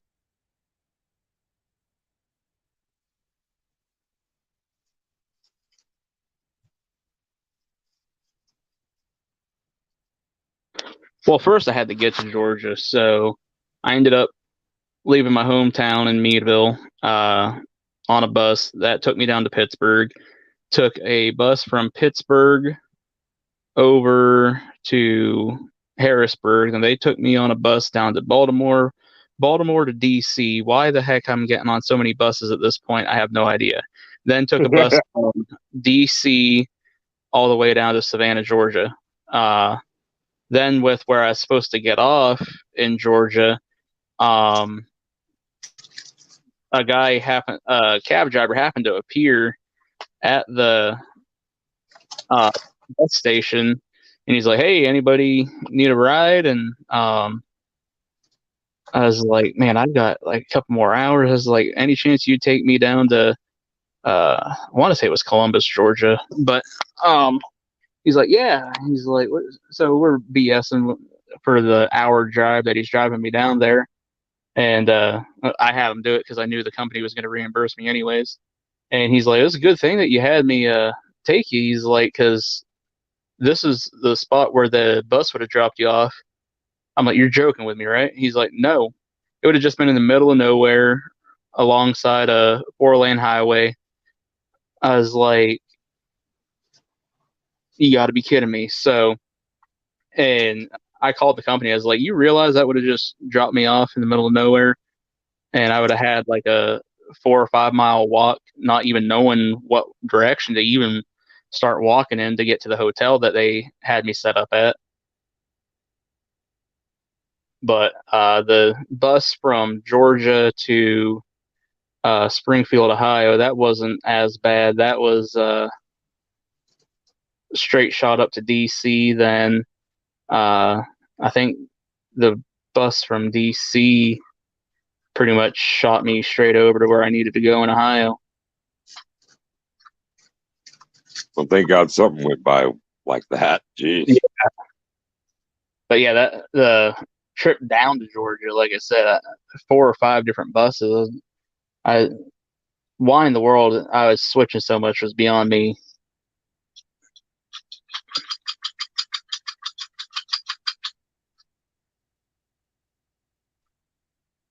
And say my favorite way to travel though is definitely by train. Just sit there, enjoy the ride.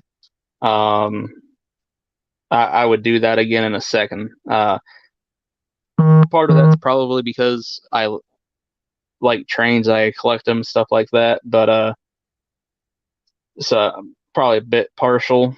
But yeah, a lot of room on the train, which I was surprised about because I'd always hear about airplanes being real tight. And with the train, I got on there and I was like, man, I can lean back and it's not squishing the person behind me. And you even have a little bit of an area to put your feet up.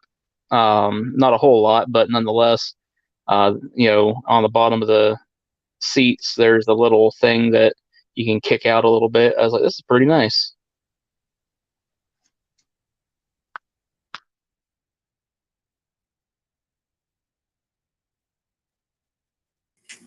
Well, the bathrooms are little, so that part might be all right. But then the bathrooms you got to cram into.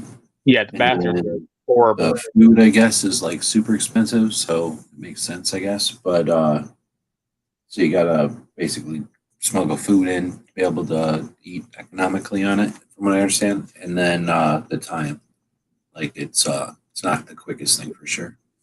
But No, aside from all that, like you say, if you're into it, then I can't imagine. Especially because some of them, when they go through like a scenic area, they'll have the cars with the bubbles or something, or glass up top where you can go up to yep, like the a third observation floor cars. sometimes or something, like an observation deck.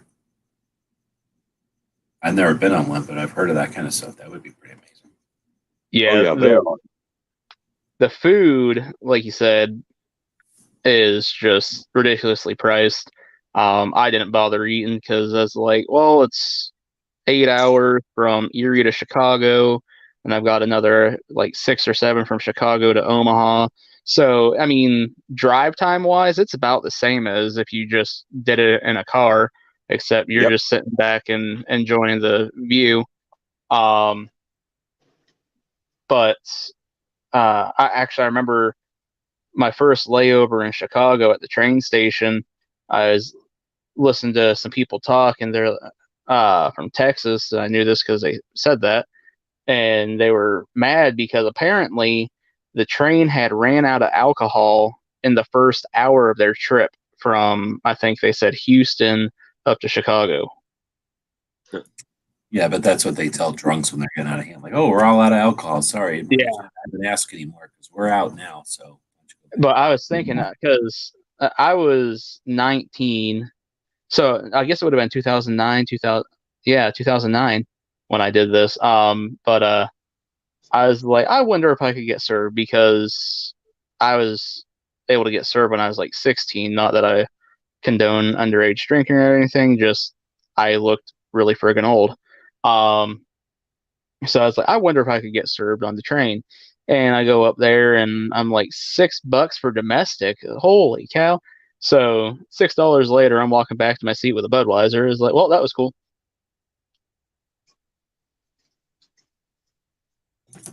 Yeah, you realize that if you crossed a state line while that was happening, that's like 2 felonies, probably 4 felonies that you committed right there.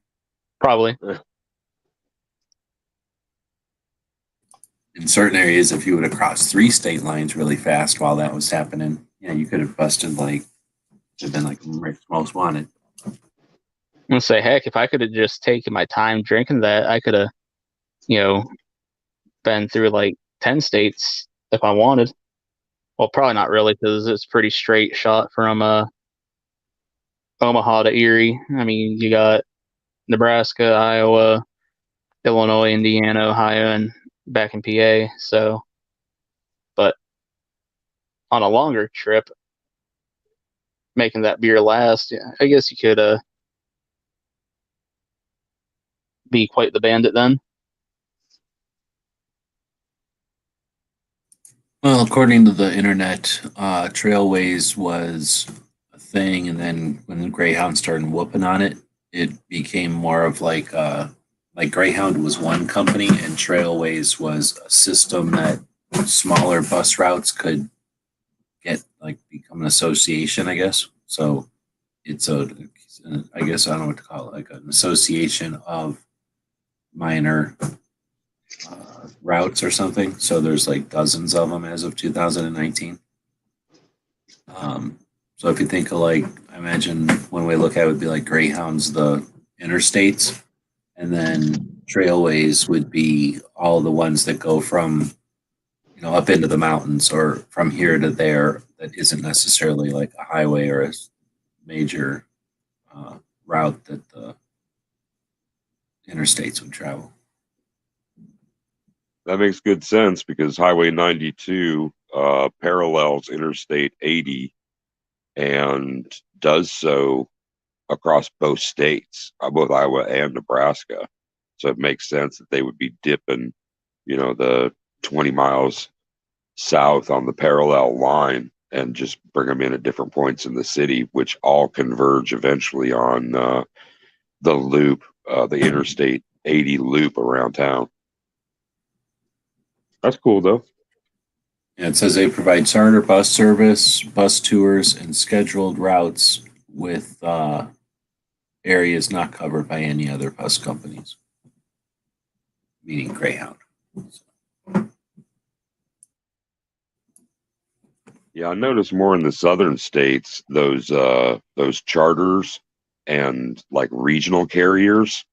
We just don't have those here anymore that I'm aware of.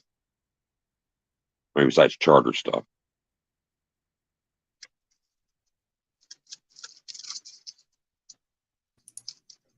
All right, well, 90 minutes in, and Clover's not showing up. He had a surprise if he would have shown up today, but he didn't show up, so I guess he's sleeping or he doesn't like surprises. Erstwhile was saying delivery van or like the hotshot thing. So I did look at there's maybe two different, at least I pursued two different services. I think there might be a couple more even that are that. I don't know if they were industry, maybe they were industry specific.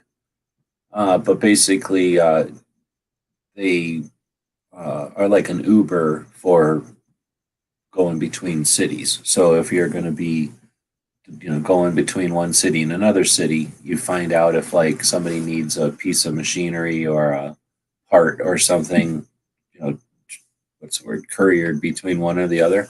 And I guess if you can do something like those brake rotors I had, those things cost $200 for the set and with the brake pads and everything. So it wasn't like the rotors themselves were even $200. If I buy them in town, they're $200 a piece. So I bought them and I got them too thick, so I had to send them back. It was 20 something bucks to send them here, and that was like $10 per box. And then I had to send them back, so that was another $20 sending them back. Now when they send me the next ones, that'll be $20. So that's $60 right there. Now that's a weird situation where I had to send something back and forth, but that's two brake rotors, which aren't, they're like the size of a dinner plate made out of steel. So they're not huge. They're kind of heavy. They're 20 pounds or something. But if it was like a piece off of an actual machine, a bunch of coiled wire or like a big hook or something super heavy that my 1-ton van could drag around, then I could pick something up and drag it to whatever, the destination and drop it off and then get a portion of that commission or whatever, that fee. When I looked into it though, it's, there might be some semi-permanent routes, like something where, on a regular basis, this factory needs to get their product to here, or they need to be resupplied as often as possible from there to here. But the problem is, there was no consistency. It's like Uber. Like I'd like to go make money today, but let's go find out if I'm going to, right? Like I'm gonna go sit somewhere and turn my light on or whatever they do. So with that, like, okay, I'm gonna be driving somewhere between here and here. And I know now it's between here and here on these dates. So then you go to the system and look, and that doesn't mean anybody wants anything, right? Now if you're going from like Tucson to LA, I probably didn't have any problem.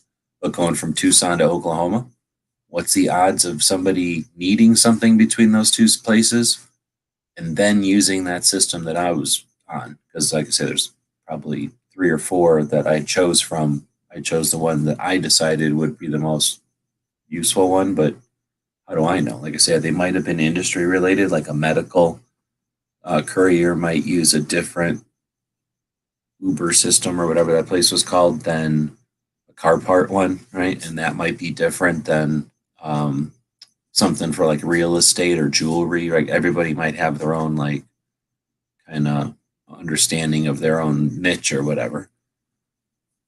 Anyway, so I did look at it, and it was just not something that can be done. It's more like you need to adapt to the run than the run's having anything to do with what you want to do. So if you didn't have a time frame and you had the room in the van, the vehicle, and something just popped up and said, I do need something between Tucson, let's say, and Oklahoma City, which would get you half the way there and be much more potential that we go there and said Tulsa. Well, let's say they needed something that got you most of the way there, and you did it or whatever, then again, you're waiting for that time. So let's say, it's August, and August 14th is when they need that part there, and then they're going to give you 6 days to get wherever you're going. Whatever the math comes out, if it's possible to do the math there, like August 22nd, let's say 25th, I'm just picking dates, but let's say sometime later, then you drop it off, and now a couple of days later, you're ready to go back to wherever you came from. You can't be like, oh, okay, there's going to be another one going back. So did you make enough money to get there and back with that route? Probably not, because those things only ended up paying, like I say, less than what shipping would be. So the shipping is going to be $200. They're going to want to pay you something significantly less than $200. Otherwise, it's not worth the risk of putting it in your vehicle instead of the UPS truck or whatever. And that was the other problem, is that when, let's say, you get some idea of maybe I could go somewhere that is more popular so that there's more potential that somebody will want something delivered there. But if they do, the average thing that gets delivered, let's say it brings in $200. Well, what if it costs $600 to get there? Then, yeah, it offsets the cost a little bit, but uh, let's say I'm stealth camping and I need to be able to sleep in the van. If I can't do that because there's a big machine in there, or let's say that half the back of the van is filled with Chinese ordnance, inert Chinese ordnance, that is going from one gun show to the next, and I can't lay down in the back anymore, all of a sudden I'm either going to a hotel room, which means I'm probably losing money on it now. Right now I'm taking all this stuff and not even making any money. If I go to one hotel room, or cram in the back, and then like what happened to me is I had to sleep like in a pretzel knot. And it was just uncomfortable as shit the rest of the drive. And the third thing is that you're then carrying somebody else's property around. So I told the guy when I was taking that Chinese stuff, I'm like, I'll take it, but I'm going to Colorado with it. Like, you're going to pay me to go to Colorado with it and then back to Tucson, because I'm not going to not go to Colorado because you're giving me, I think he gave me $150 or something. So I'm like, it may have helped pay for gas, but you're putting something in your vehicle that is heavy. So who knows? I think I tried to do the math, and I think it cost me like $50 extra in gas on that trip than it would have without all that Chinese ordinance in there. But the other problem is that then every time I stop for gas, or every time I stop to get a grilled cheese sandwich or something, and I like them done a specific way, so it might take me 45 minutes to get the right grilled cheese sandwich when I order one. I'm worried about the thing getting stolen, truck running into it, lightning hitting it, who knows what. So there's just a lot of more variables. Anyway, that's a lot of chatting about that. I did look into it. I have done it. Like I say, I've done it a couple of times with just people I knew that needed stuff. But my main problem is that it's putting salt on your tail. It's taking away your freedom to go stop and explore, and I don't know. I also done it, knock on wood, without any kind of insurance. The people just knew, like, hey, if I get ripped off, then you're getting ripped off. Like, I can't replace your, whatever the hell I was driving around with. I think you get some kind of insurance when you work with one of the services, potentially. Or maybe that was the other thing. I don't think I had to bring my own insurance because I've never looked it up. But that's the other thing, is somebody might not want to risk their whatever expensive thing to just some guy in a vehicle who, is maybe insured by the system. Anyway, we're just jumping in. Not sure what spurred your interest in jumping in, but feel free to take it in a direction if you want. We're about an hour and 45 something minutes in. Been chatting for a while. Any gun topics? I was looking up a weird thing. It was guns that were invented the year you were born. Oh, that's interesting. That's a site or an app, or I just searched 1971, and one of the HK rifles was invented the year I was born. But I don't know a hell of a lot about those. are you like taking credit for that? Or are you suggesting that you had something to do with that, or it was done for you? Or are you saying like that was supposed to be a presentation for you? Maybe like they saw me as a baby and they got like inspired or something, and were like, "Wow, I see. They're like, wow, we've never seen a baby shaped like that. Oh, I can make a trigger like that. Or like, what's wrong now with that? What's that baby doing, yoga? Oh, I could make that into a recoil assembly. Hold on. I'm just kidding. I don't think babies do yoga. Babies are weird.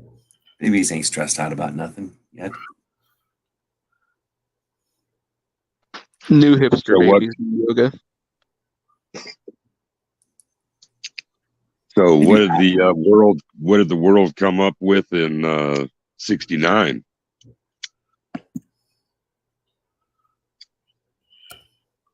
Well, he's saying he just went online and did a search, so it's not like he has an app that brings him up. Oh, DJ, you're old as crap.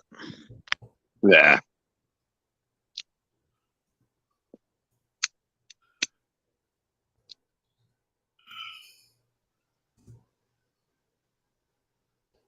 Right, like 3 times out of 5, I'm yawning when I mute here. So, are we getting any more topics going? Are we squeezing anything else out of this tube, or is What about the Armalite AR-18?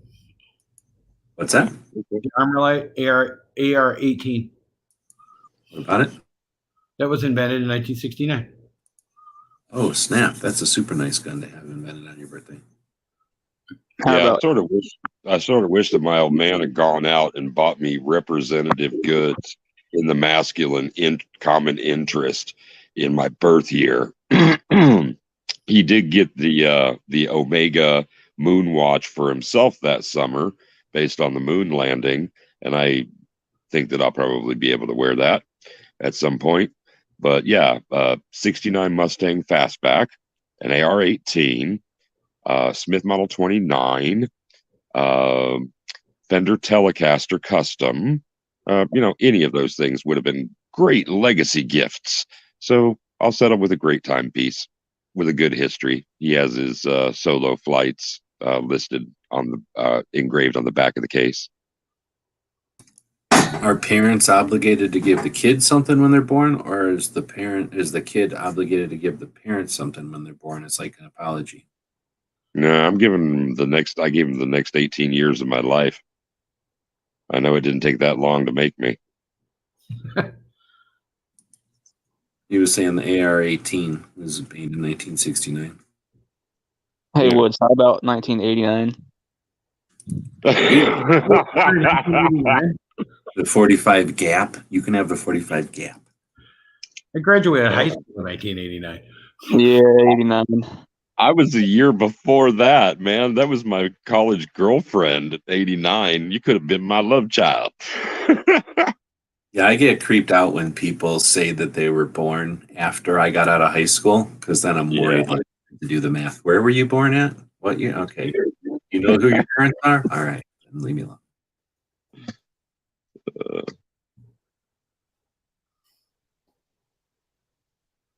89.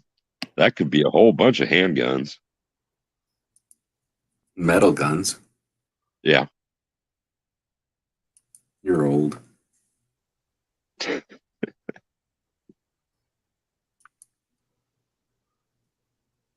We're old enough that all of our guns would have been like just some other version of a World War II gun. Like at least in 89, they were making new guns already. Yeah. It's like, oh, we just took a 1911 and made it like different. We chopped a piece off or added a different angle to it. Well, I thought for sure. Go ahead, DJ. I thought for sure that the Smith 29 was in 69. When was the Elmer Keith era? Oh, you know what he might have in 89 is the Delta Elite. That was right around there somewhere. That'd be a badass one. I feel like you shouldn't get that. You're too young to have something cool like that. He's young enough to where there was the prototype rifles, the advanced combat rifle, the ACR, and No, it was in 2008. The ACR was 2008.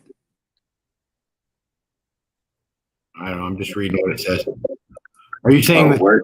It's saying that was made in the 80s. I thought the ACR was made by Magpul and they debuted it in 2008 SHOT Show. Well, the Colt version of the ACR was experimental design.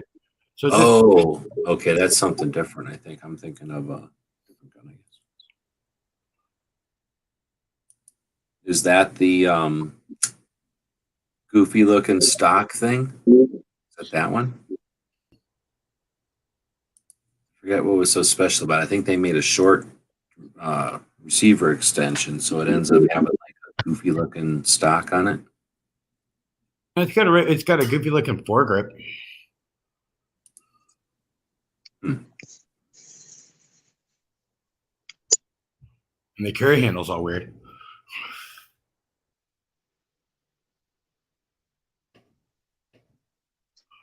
Look at what he says over here. He goes, babies do all kinds of Yoda when you're trying to change their diapers. So somebody's got baby Yoda on the brain.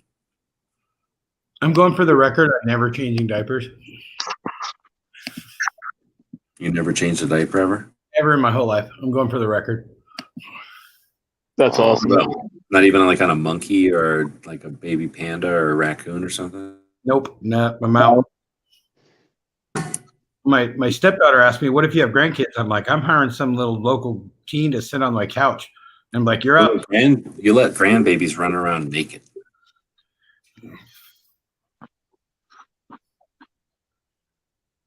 I put that image of the guy in that side chat over there. It's weird looking.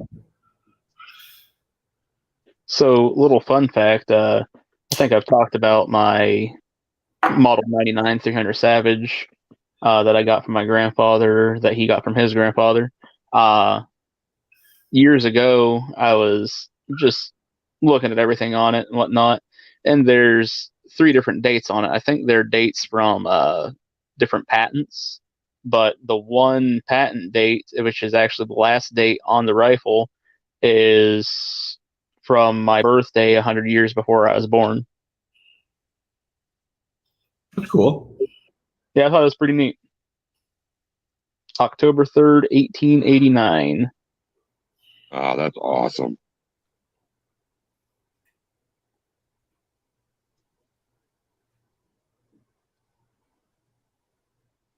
So there is a Wikipedia. There is a series of Wikipedia pages, category weapons and ammunition introduced, and it's by era, and 64 to 74 catch us all.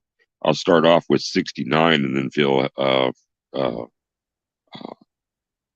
offering up the same lookup would be great for you guys. 5mm Remington rimfire Magnum is introduced. The AR-18, the H&K P9, that's pretty sweet, and the Tikka M65. So, who shall I look up next? 1971. You got it. Punching it up now. For 71, we've got the NSV machine gun and the RK-71. I do not know what an RK-71 is. I'm going to punch through and see. Finnish assault rifle designed and manufactured by Valmet, based on the RK-62, which is in turn based on the Soviet AK-47. Finnish Defense Forces tested it. The 7.62 RK-71 between 1971 and 1973 as a possible replacement for the RK-62, but logistics issues prevented its larger adaptation by the Finnish Defense Force, and the rifle was also exported to Qatar. Yeah, I don't claim that one. I was responsible. I helped inspire the other one. Gotcha. So I just checked out that photo, that ACR that Woods shared, and yeah, that would be fitting for the year I was born. Good God, looks like the Deliverance love child of a AR and a M4 or something. Like, what the frick is going on there?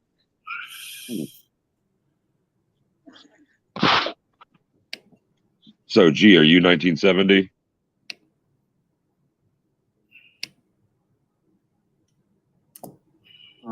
I don't put my date of birth on the internet, so.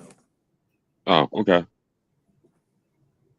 Let's see. Well, in 1970, just to split the difference between Woods and I, the MAC-10 and the Sestava M70.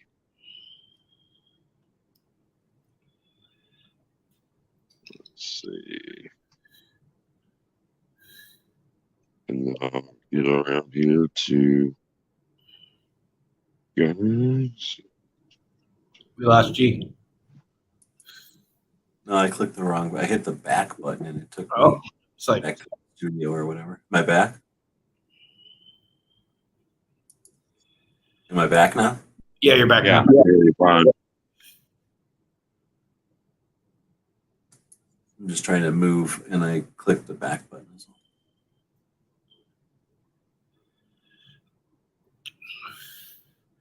So I went to the doctor today just to do a bunch of blood tests for my diabetes and all, because that's a lot of fun. So my follow-up appointment, December 31st. Oh, geez. Because that's the one you want. You want a doctor's appointment the last day of 2020. I'm pretty sure he's going to come in and say, your lab results are, I checked all the diseases you don't have here. These 3. And then I'm going to assume I'm going to have everything there is. What the hell? Like, if it's not like an emergency or like a bargain rate because the emergency rooms are empty or like the operating rooms are empty, why would they be in? Who's open on the 31st? Well, it's just a Thursday. Oh, shit.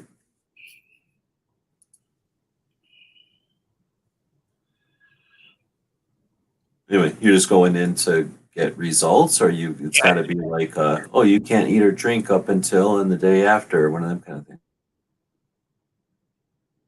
Or like, don't eat anything going up until New Year's Eve, and then we're going to do things to you, and you're not going to want to eat after we leave, after you leave. Like, hey, thanks for scheduling that on New Year's.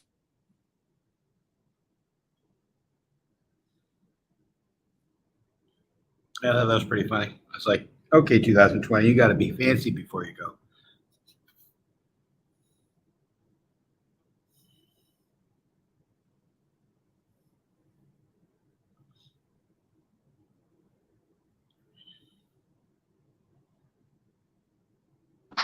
You guys ever have a doctor tell you something in a very, very panicked voice, and you have to then sit there and go, well, this isn't good because you're the professional that has probably seen most everything.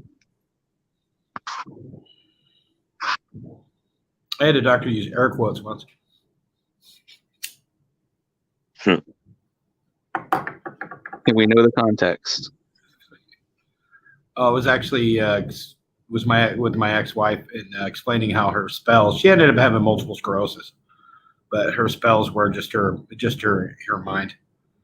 And then they did the what is it? The where you lay down and big machine and fucking makes a lot of noise and all that. And they're like, oh yeah, you got lesions in your brain, but MRI. yeah, that one. But I remember laughing at him. I'm like, you just fucking used air quotes. You're a neurologist. Come on.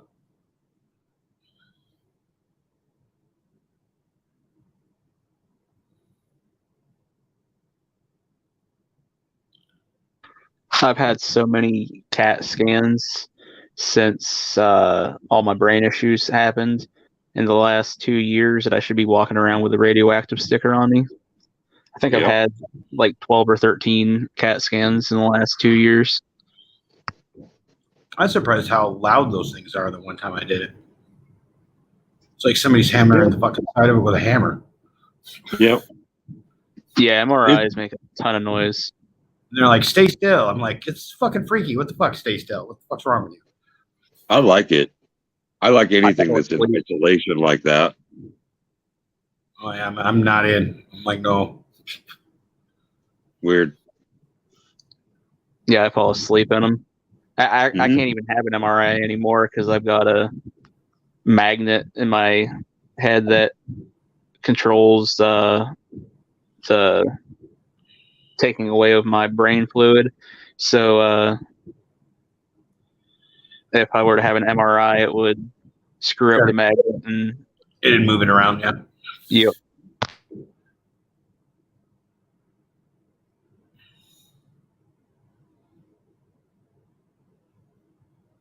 So I bought a couple guns online. I thought it was super. I think may have said this already last time I was in. Thought it was super funny that I'm at the gun store filling out the new 4473, and that's a fucking weird form now. It's like all completely changed. But they switched the background check here because of 1639, where it doesn't go through FBI anymore. It has to go through Washington State Patrol. So it'll be interesting to see if it's really going to be 10 days or however long I need to wait for tyranny. And I'm like, in my FFL is a super nice dude. And I'm like, Tim, this is super funny. I'm carrying 2 guns now. so I can fill out paperwork so I can get 2 more guns. Like, why am I waiting 10 days? If I wanted to go do crazy shit, I already have guns. This makes no sense.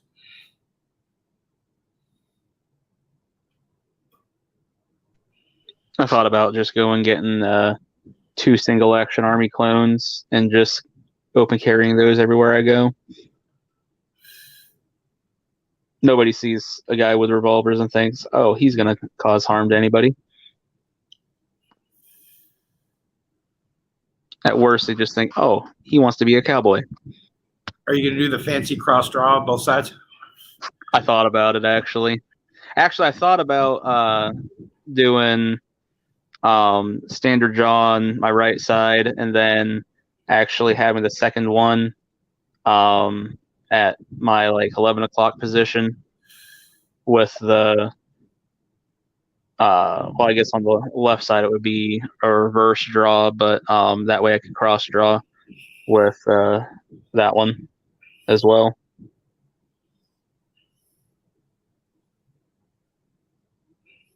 Pink's got the idea here. Don't go to the doctor, then they don't tell you have a disease, and that's how you get them. It's well thought out, Pink. I like it.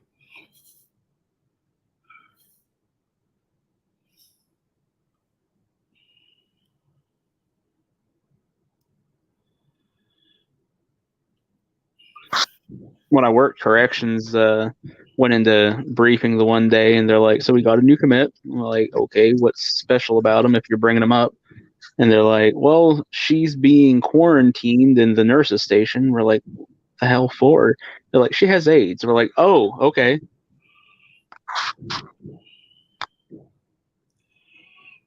Spit mask.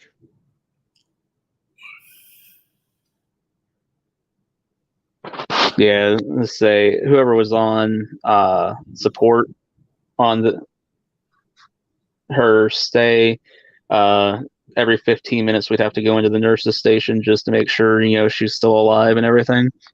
Which that had to be miserable for her because there's no TV or anything in the nurse's station. Like when we had the juvenile that was on trial for murder, since he was a juvie, he was housed in booking in one of the solitary cells there. That way he didn't have anything happen to him in general pop. And at least in booking, we had a TV that he could still watch and everything. But like I said, in the nurse's station, I mean, I think there might have been a radio and that's it.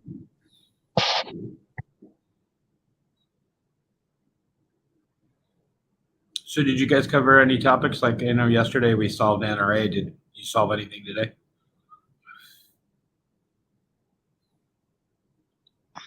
Well, we established that we like Merle Rutledge. He's a guy running for governor in Virginia. Do any of us actually get to vote in Virginia? No, unfortunately not. We talked about Second Amendment Foundation and their daily bullet. They're amazing, and they're here. Bellevue, Washington. Yep.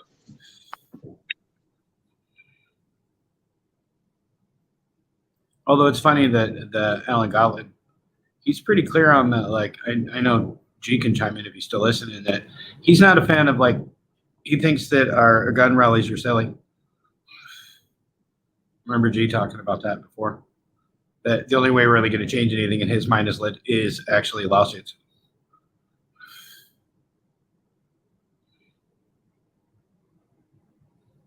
I suppose I can see where he's coming from to a point. Right. Pretty impressive dude. Just says, fuck it, I'm just going to go super two-way for fucking amazing amounts of time. Started that shit with he's muted? or something, I think. I like his kid, too. His kid seems fucking, his heir apparent. Seems like a good dude. I feel like they're going to keep going strong. I hope so. But honestly, it kind of amazes me how cheap their lifetime membership is compared to any other organizations that you look into. I'm like, I mean, fractions doesn't even begin to describe it. Right. And they sue people all the time. Crazy. Yep. They're always just like another, I see, because I get that bulletin, and Like, another lawsuit by SAF. Like, you go, dude.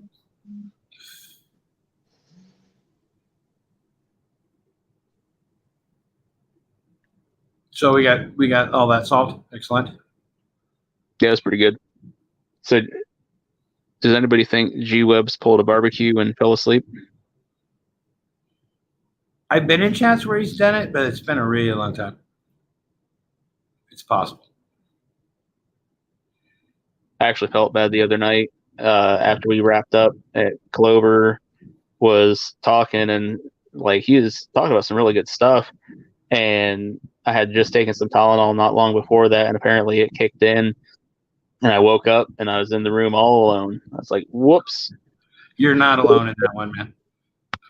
There's a couple. I'd have to talk to G if there's some ones that are super famous for like falling asleep in chats and snoring. Like Pink out there might be able to give me a couple names, but I can't think of any offhand. But I've been in chats where you could literally hear people snoring in the background. And that was back on Hangouts where we could like mute each other.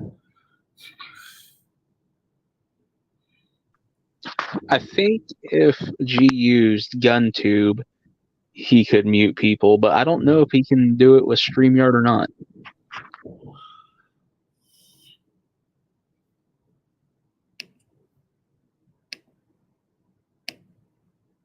I think G can, but like anybody in Hangouts, anybody in the chat could do it. Oh, okay. I didn't realize that. Yeah. And we lost DJ. He might come back. I'm going to wrap it up here in a minute anyway. Stupid work.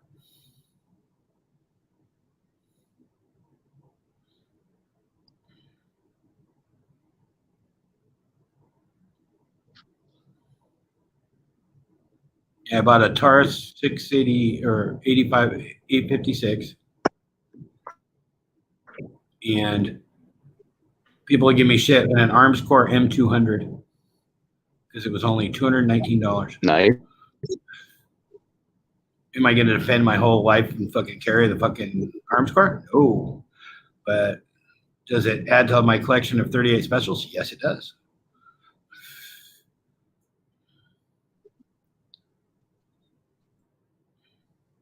Awesome. Let's say I might carry either one of them, but the Taurus is going to become the shower gun. My wife told me she wanted a shower gun, so she gets a shower gun because it's one of the sexiest things I've ever heard a woman say. oh, heck yeah.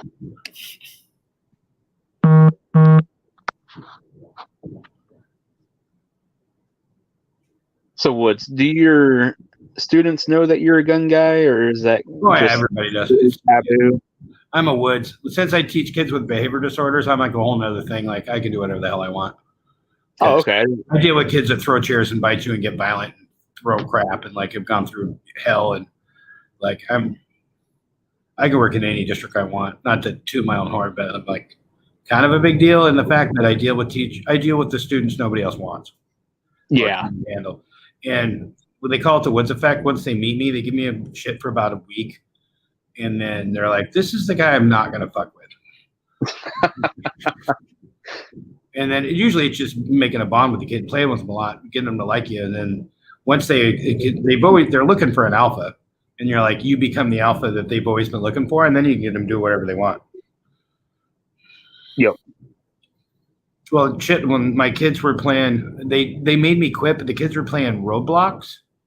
And the IT people took it away because my kids were doing it. And I was making them write about what do you do in the next level. So I was making them write about it. And they showed me shooting each other. And I'm like, and I was telling them which guns they have. And they're like, I'm like, that gun doesn't work like that. Here, look here. That's how this works. I talk to them all the time about it. I'm like, guns don't work like they do in video games, dude. If you have people shooting at you, it's terrifying. Don't pretend like this is no big deal thing. Those of us that had people been in gunfights in real life, it's not fun. I don't want to do that again. I'm out. Yeah. Luckily, I never had. Well, I've had bullets whiz past me, but that was a hunting incident. But when I was working armed security, I was working a bar in Erie the one night, and I wasn't even supposed to be there. One of my guys called off, and I couldn't get anybody else to cover it, so I, being the supervisor, had to go cover it. And I get there, and I get a hold of my boss. I was like, "Yeah, we need to stop working this place, or we need a second guard." He's That's like, "Why?" So I start telling him everything, security issues that I'm seeing, and I was like, "This is a bad gig. Something bad's gonna happen." And so I'm keeping an eye on everybody. And basically, all this bar wants us to do is, when people come in, you stop them, wand them, make sure they don't have any weapons, let them in. So easy enough. And I'm standing by this solid door. I mean, it's like inch and a half thick solid wood, and the only windows in the place are all those square privacy glass windows that you'd see like in a shower. So you can't even see anything out. Like, you could tell somebody's walking up, but that's it. Um, and I was like, I don't like that. And like I said, a lot of red flags going off all night. Well, about 1:30 in the morning, that bar door opens, and I knew somebody was coming up to the door because like I said, the privacy glass, I could tell that somebody had approached. And that door opens, and there's three guys standing there, and one's got an AR in his hand. I was like, oh shit. Holy shit. So None of that. I went to start drawing, and about the time that my hand hits my duty weapon, I realized that there was little red BBs in his scope on his AR. It was an airsoft gun. And he thought he was just being funny. Wow, yeah. Yeah, And all my old gun stories I'll never tell them because I may or may not have been doing really illegal shit at the time. Once I realized that, I went up, is like, airsoft gun? He's like, yeah. I was like, just get out of here. I don't want to another word to you, nothing. I was like, because all three of you could be dead right now.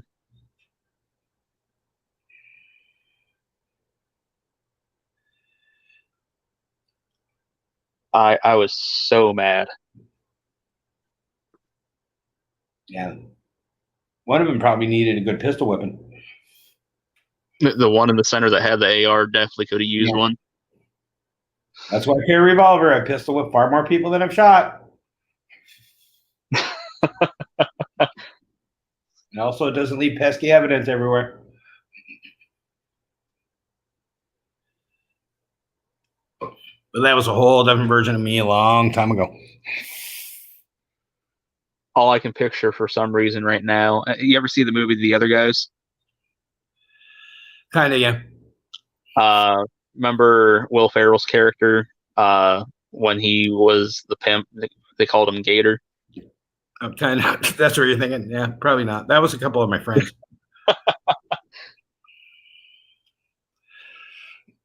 I'll tell you some of the stories when we're not online. Sounds good. Yeah, I'm gonna wrap it up. Let's just leave G here by himself. Yeah. I'm gonna jump out. Nice talking to you, bud. Hey, you too, Woods. All right, everybody. So it would appear that G-Webs has possibly fallen asleep. So I'm going to serenade you for a couple more minutes here, seeing if G-Webs comes back to us. Today is Thursday, which means tomorrow is Friday. So be sure to head over to gearwebsites.com and check in on Free Patch Friday. Not that anybody here needs a reminder, but you know what? Just for shits and giggles, we're throwing out that reminder anyways. So go over to gearwebsites.com for Free Patch Friday tomorrow.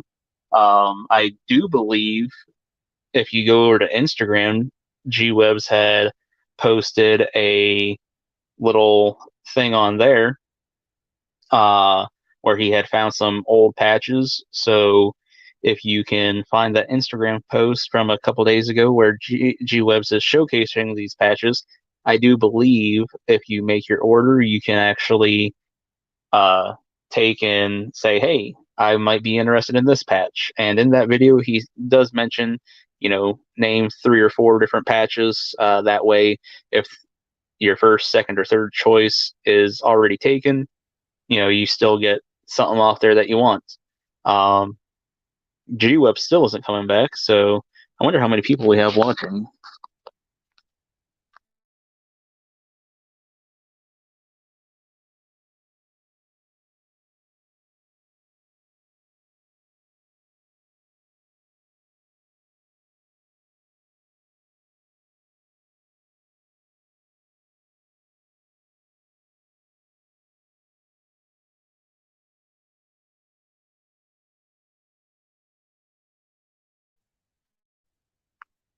It says we got 4 still, and I do believe I saw a super chat out there, so we'll get that read real quick.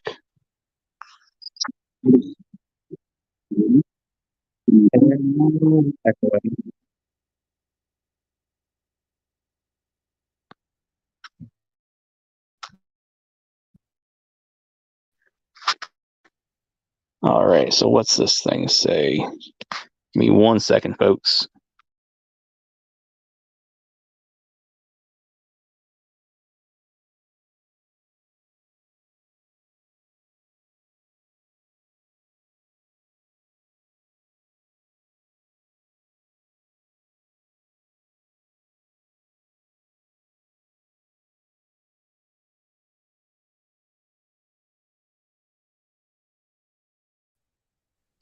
Well, gun library, Garrett. Somebody popped in. Does that mean G-Webs is back? Yeah, G-Webs pop back in.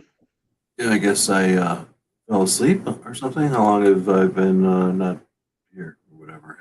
5 minutes or I don't so. know. Let's say 5 or 10 minutes. I've been serenading everybody. Oh, well, yeah. See, I sat down in this chair, which is like slightly more comfortable, and I guess I fell asleep. You do have a super chat out there from Gun Library Garrett. I was actually just getting ready to read that. Oh, yeah.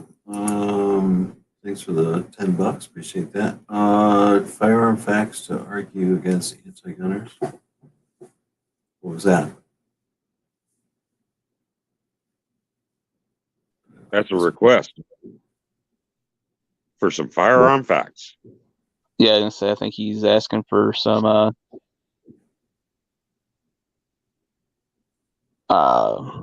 points to possibly argue on. Seeing if we have any suggestions.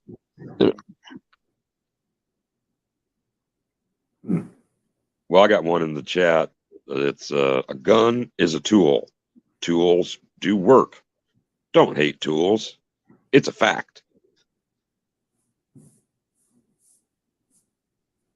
Yeah, I mean that would work. It's kind of, since people are different, they're not they usually don't hate the piece of metal. They usually hate something like the, and then I don't even know because they don't hate things like that. But like Walt would say, like the consequences, I guess, is one of them.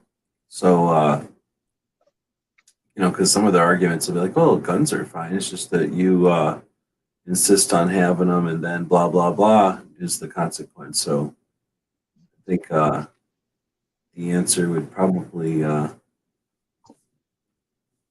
be varied to different people. I don't know how to say it, like, or maybe even varied depending on, for the same person, it could be a different answer depending on their circumstances and different times. But I don't think many people are like, oh, I just haven't had it explained to me the right way or anything. They're probably anti, whatever their position is, they're probably that way based on, I guess it's possible just off of their parents' positions or tradition or something, but anyway, I don't think they think it through or whatever. It's just what they've been handed or presented, and they just went with it. Most people aren't looking to challenge all their reasons for their whatever holidays or traditions and stuff. So anyway, I don't know if there are like it's not like there's a book of 12 gun facts that work for converting. Now you're saying fun facts.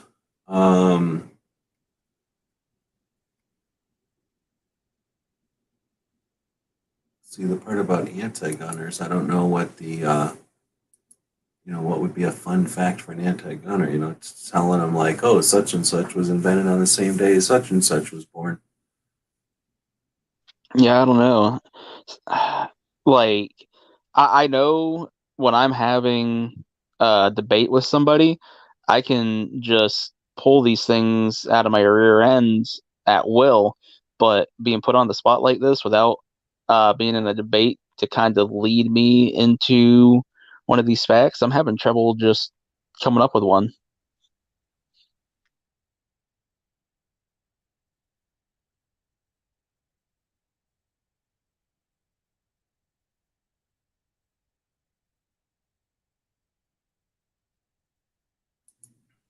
So that might be a good question to throw at a panel where we got 5 people and we're having like a bunch of stuff to chat about, or we have a lull in the conversation that's going, but with just the 3 of us and Pink. I suppose one of the ones you could come up with is just, you know, but again, this is kind of, you're not just going to jump out at somebody and be like, hey, did you know that, only several hundred people were killed with a rifle last year, but, 1,000 and some were killed with blunt instruments?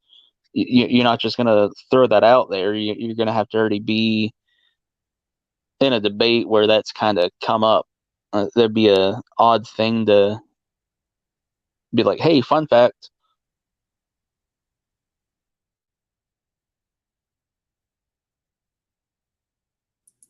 Yeah, I know what you mean. And exactly, like having to come up with something out of nowhere is sort of tough.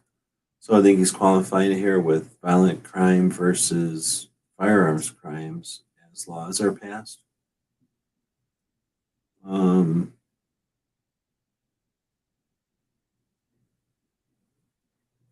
don't know if I'm just tired or if I'm reading that funny. So violent crimes versus firearms crimes. You mean as a way to clarify there's a difference, or am I reading that wrong? Maybe the statistics of violent crime versus firearm related crimes before and after legislation. Because violent crime would include everything from simple assault all the way up to putting a weapon in your hand. And a firearm crime would be distinct only that it's a certain class of weapon. Yeah, exactly. So not a knife. Like, well, again, I don't know. I mean, that would be nice info to have, but it's probably different in Ohio than it is in Denver, and that's different than Miami, right? So the violence versus firearms crime is probably like generalized to some extent. Like there's probably more violence than actual firearms crimes, but I guess see if you count firearms crimes as like, I'm trying to think of some other kind of firearm crime, interstate commerce problems or something like. Well, it's kind of going back to what I was saying. A couple hundred people were killed with rifles last year, and how many thousands were killed with a hammer or a baseball bat. In that sense, but if he's talking about just crime rates and things like that, crime rates have been on the decline since the 80s. So I mean, I guess he could kind of use the correlation thing of gun ownership just keeps going up and up and up, and crime rates are going down and down, and correlation causation type deal maybe. Yeah, and again, like I'm getting too specific, trying to think of like Denver versus whatever Miami, but in general, yeah, I agree with you. That's something that Yeah, I don't know if that's necessarily a fun fact, but it's a useful fact potentially. But he is saying that he's trying to not quiz us so much as just get ammunition for his conversations or stuff for his toolbox. That's what Or I for was figuring.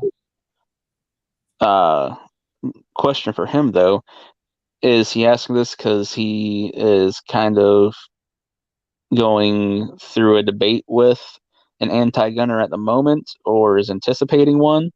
And if so, this anti-gunner that he will be debating with, are they somebody that's going to listen to facts? Because I know in my personal experience, I've talked to anti-gunners that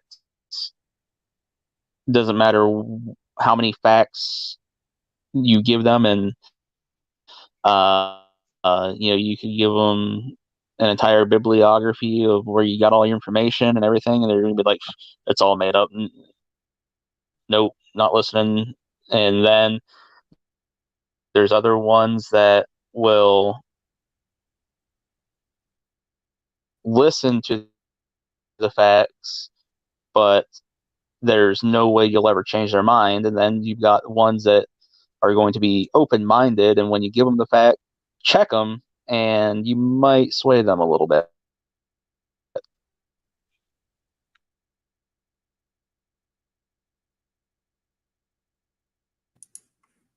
he's saying not debating currently. He's also just wanting to add stuff to his own responses. I pulled up a bunch of stuff just now from the Pew Research Center, and it's got a pretty good introduction, so I'm just going to roll it here. Guns are deeply ingrained in American society. The Second Amendment to the U.S. Constitution gives Americans the right to bear arms, and 3 in 10 American adults personally own a gun. Most of these gun owners say the right to own firearms is essential to their own personal sense of freedom. At the same time, gun violence, from big city murders to mass shootings, has spurred debate in Congress and state legislatures over proposals to limit Americans' access to firearms. Continuing counting murders and suicides, nearly 40,000 people died of gun-related violence in the United States in 2017, the highest annual total in decades. This was originally published in late 2018. 7 key findings about Americans' experiences with and attitudes towards guns, drawn from recent Pew Research Center surveys and other data sources. 30% currently own a gun, 42% live in a household with a gun, 11% don't currently own a gun but live with someone who does, and 57% live in a household with no guns. The percentage of those who grew up in a household with guns, 48%, say at least some of their friends own guns, 89%, and have shot a gun, 72%. 3 in 10 American adults say they personally own a gun, and an additional 11% say they live with someone who does. The surveys were conducted in March and April of 2017. And another good and outstanding fact here is that among Americans who own a gun, nearly 2/3 say they own more than one, including 29% who own 5 or more. A large majority of gun owners, or 72%, own a handgun or pistol, while 62% own a rifle and 54% own a shotgun.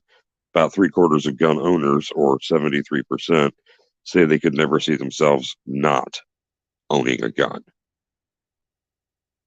So, actual factual based on their research and their polling in 2017.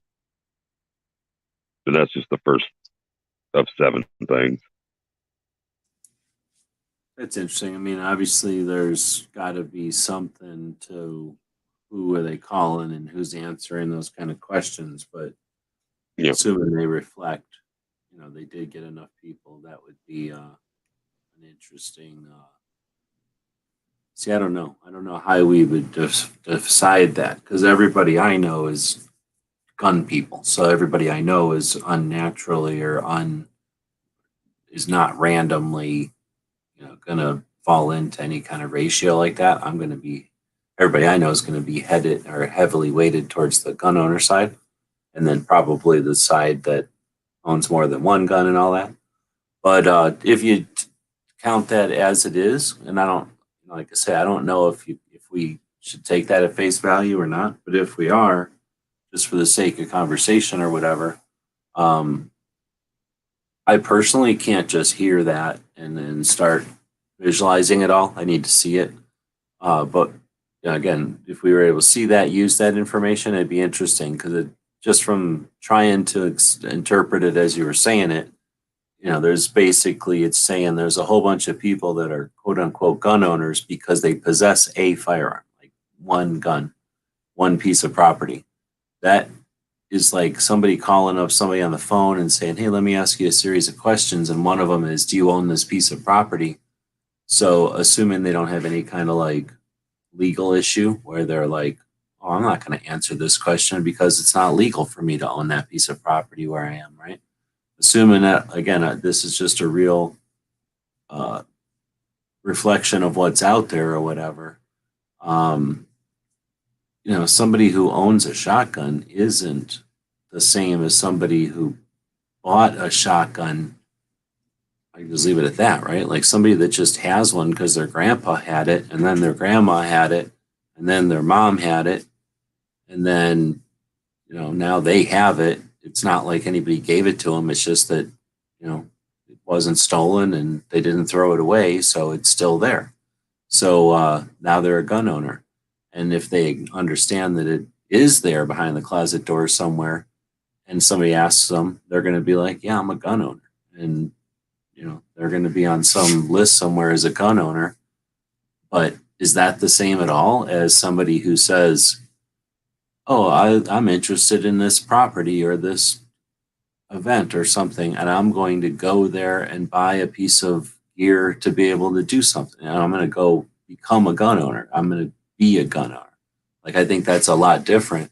And that's just two people, but then there's everything in between, all the people that get born and they care. And then for every person who's born and understands their role as a gun owner, there's going to be people who are born, like all the brothers and sisters of those people.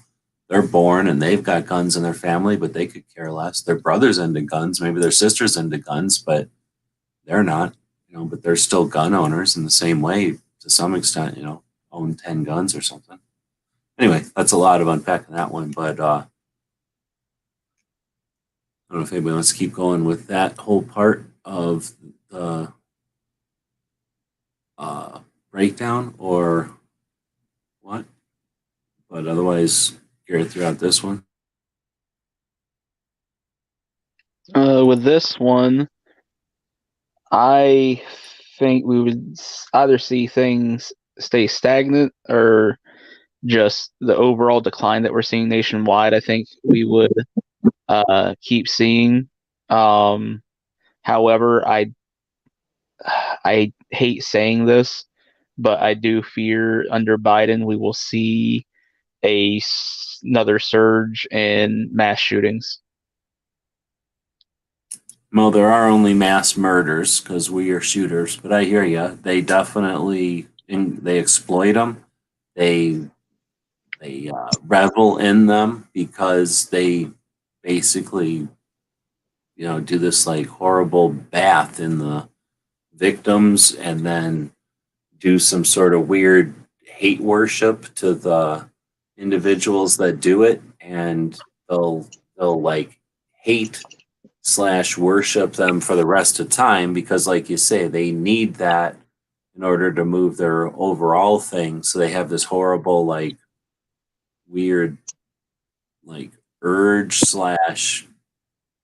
there's nothing preventing it. Like they actually need that kind of stuff to happen because they rely on it. It's gross, really, but they rely on it happening so that they can use the emotional aftermath to to exploit money out of people and gain more political clout and virtue signaling and all that kind of crap. So I hear that. On the other hand, we live in waves, we live in cycles, right? So yeah, that would be the tendency if there was nothing to tether us to the median. There's nothing to tether us to some midpoint.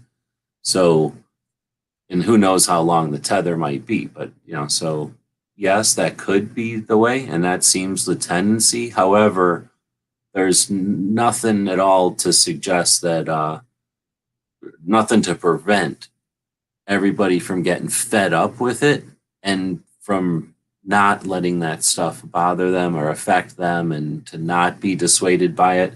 And as soon as it's not effective, they're exploiters. They don't have a position. They don't really care. They just know what they can exploit. So as soon as they don't get a rise out of people, they quit exploiting it. They go on to the next thing that they do get a rise. They do get profit out of. So I think it's just as potential that we're going to get sick of this division, stress, crap, and the cycles of that. And again, as the old parents, or as our parents, the old people who lived that garbage and who didn't question it, are replaced by our grandkids, our kids who have not dealt with that their whole lives. This might be the first time they're seeing it to some extreme. There's no that we live in a world, or we live in a country of people who got sick of whatever the nonsense was in other countries and came here to get rid of it. So when that stuff starts getting crammed down people's throat, and they're the new frogs in the hot water, they might be uncomfortable with that temperature. Where the old people were getting really complacent with the hot bath. They weren't upset about the hot water. It helped their arthritis and stuff. So I don't know. I think that could, as much as we could see something like that, like a horrible thing that they exploit and then use it, all the horrible ways they would use it, I could see everyone just getting, especially with all the stress that we're getting this year. It's not like in the normal time they're being annoying. Like if they're going to start being annoying and all that on top of all of this, that might be the straw. The last straw.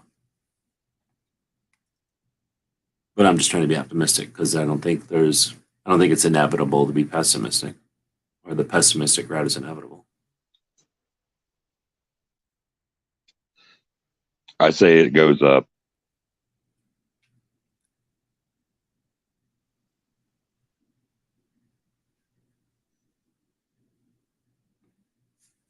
So Pink is saying it goes up because when they shut it down, they'll create all kinds of tension between the haves and nots. But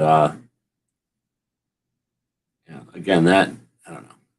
I don't think that's a thing as much as the movies and stuff would like to suggest, because there's the hidden BS behind most of those movies is that if there's no infrastructure, then the haves don't have any infrastructure either.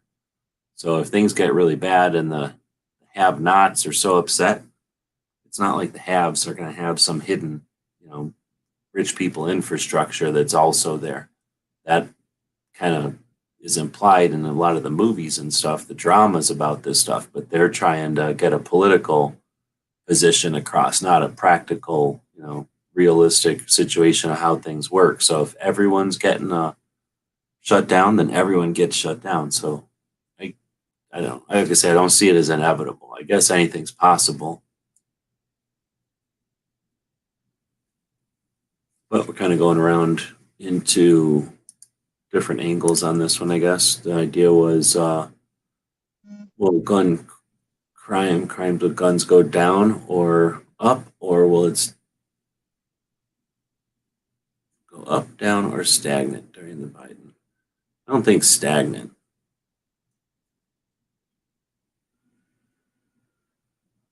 Then it's also possible that they'll come up with a new test. They'll come up with a new measure. Is that the way to say it? And then reevaluate what exists today. And if everything is today just fine, but then they decide what is fine right now is actually bad, then if they remeasure everything, then it isn't just fine right now. Everything's super bad. So they could just move the ruler instead of waiting for actual difference in change. They might just decide to create an illusion of change. Is that what I say? That would be a tough one to challenge or get people to be aware of altogether at the same time. But on the other hand, I'm just shitting because nobody's saying anything. But again, they do something like that wrong or poorly in front of everybody.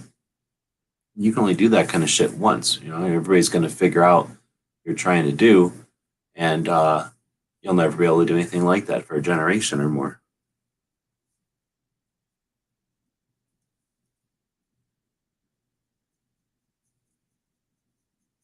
All right, now they're the ones that fell asleep. Are we ending this? Nope. 2 hours. No, I'm here. So 2017 saw more gun deaths in the U.S. than any year in decades, according to data from the CDC. The nearly 40,000 Americans who died of gun-related injuries in 2017 marked a 19% increase from 2012 and the highest annual total since the mid-1990s. The increase in gun deaths over 5 years included a 15% rise in suicides involving a gun and 25% rise in murders involving a firearm. The CDC data includes other categories as well, such as unintentional gun deaths and those involving police or other law enforcement agents. Taking overall population changes into account, there were 12 firearm-related deaths for every 100,000 people in 2017, a 14% increase from 5 years earlier. Despite the recent increase, however, the rate of gun-related deaths was considerably higher during the early and mid-1990s. In 1993, for example, there were 15.6 gun deaths per 100,000 people. That closes my commentary on Gun Library Garrett's question.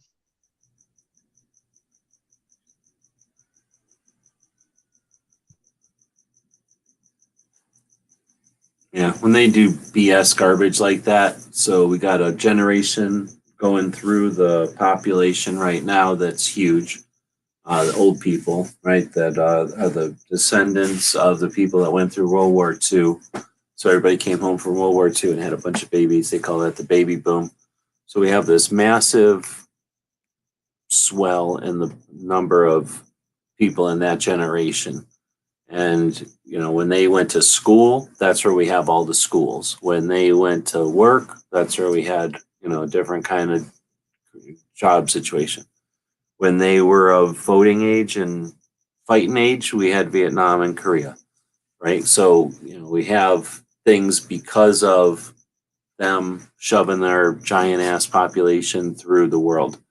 And I'm guessing every other country had the same thing because back in the days when there was world wars and millions of people were taken out in years, like a year or two, like world wars are 4 years long at the most usually. Millions of people get taken out, and those are usually millions of dudes and a couple of chicks, but they're woke, so it's usually all dudes that are of fighting age get taken out. So a generation of dudes get taken out. The dudes that are left over, they need to have more people. So there's the whatever, that wave of that generation.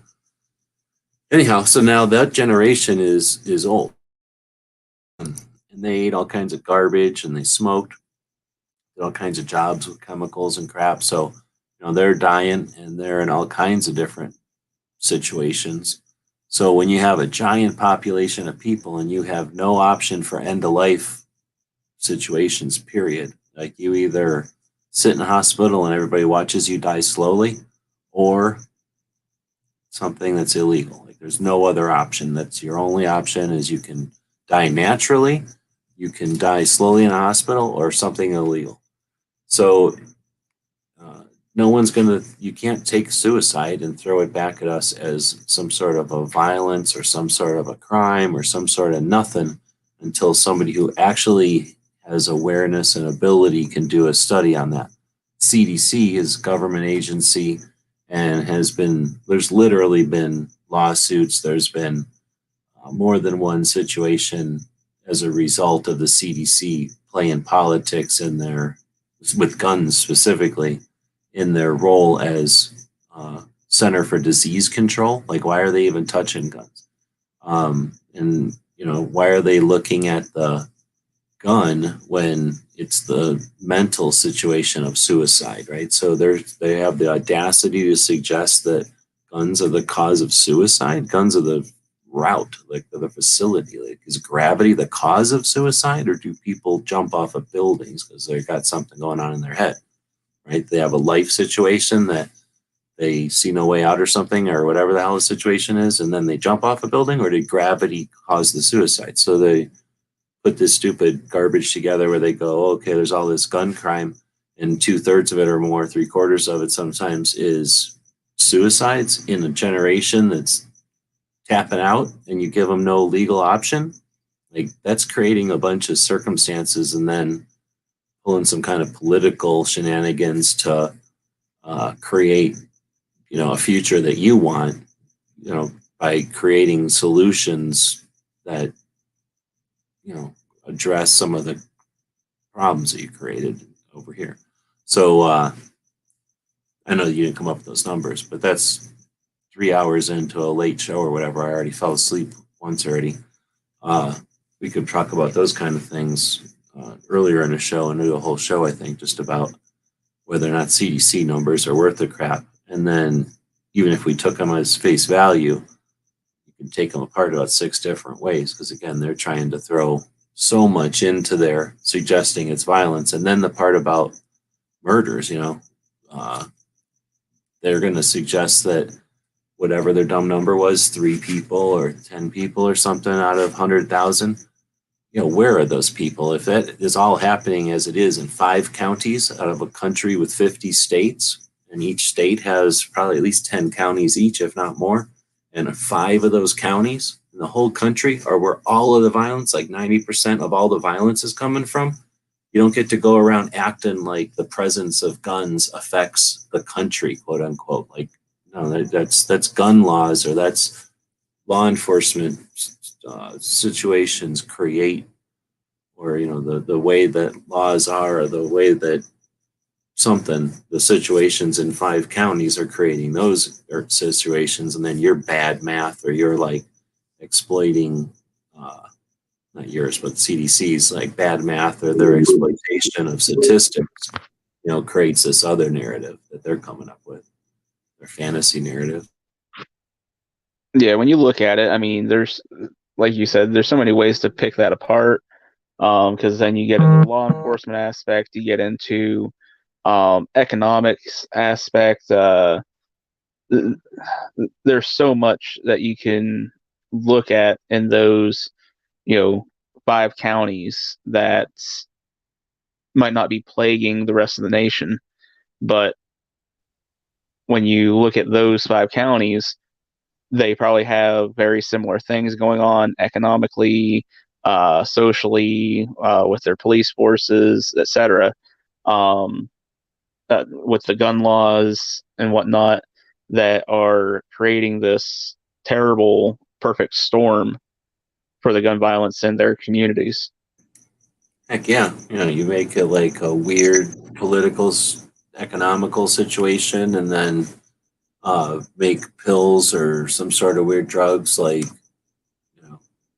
legal, but if you go 3 states over, you basically can just write as many prescriptions as you want and have access to it, and then get people fighting over corners, and I don't know how it works, but drug routes or whatever the hell they are, and and then of course then that situation happens, and then they can go around, and if no one's calling them on it, and there's anybody, nobody's standing up for or interested in challenging their interpretation of the results that they came up with, then yeah, they're just going to be able to keep saying, here's the culprit, here's the culprit, here's the culprit, here's what you got to do, here's what you can't have, here's what the future's going to be like. And anyway, you don't stop it with anybody getting up and just doing anything. You do it with conversations that reach out there and challenge their perceptions, so that when people are sitting around, hopefully in Thanksgivings and other get-togethers and conversations like this reach this kind of thing, people can go, "Oh no, that's bullshit. Don't challenge. Let's challenge the concept or the circumstances there, not just fall into the trap of playing with their results." Because that's really the goal, is for them to use all this deception and bullshit so that they can act like the country's a lot more violent than it is, so that the perception is gun owners only own guns because we're super violent, and we got to bully everything. We don't know how to have discussions, and we got to push our way around stuff. So if we have guns, we can do that even more effectively.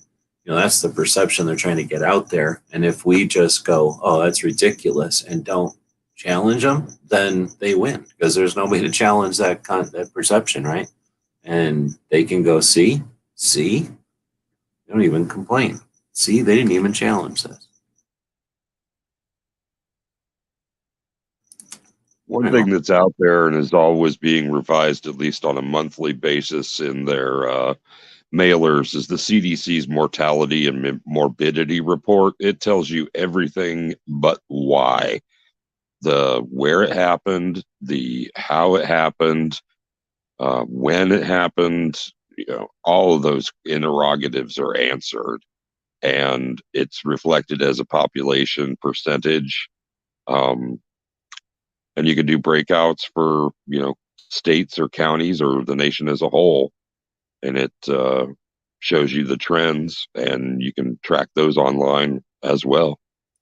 But almost as if it's inevitable. Like, here's what's going to happen, and we're showing you the ratios. But, like, without any kind of, like, life to it, or, like, insight to be like, "Oh, we could change this and affect it like that," or this policy is actually creating this whole portion of it right here.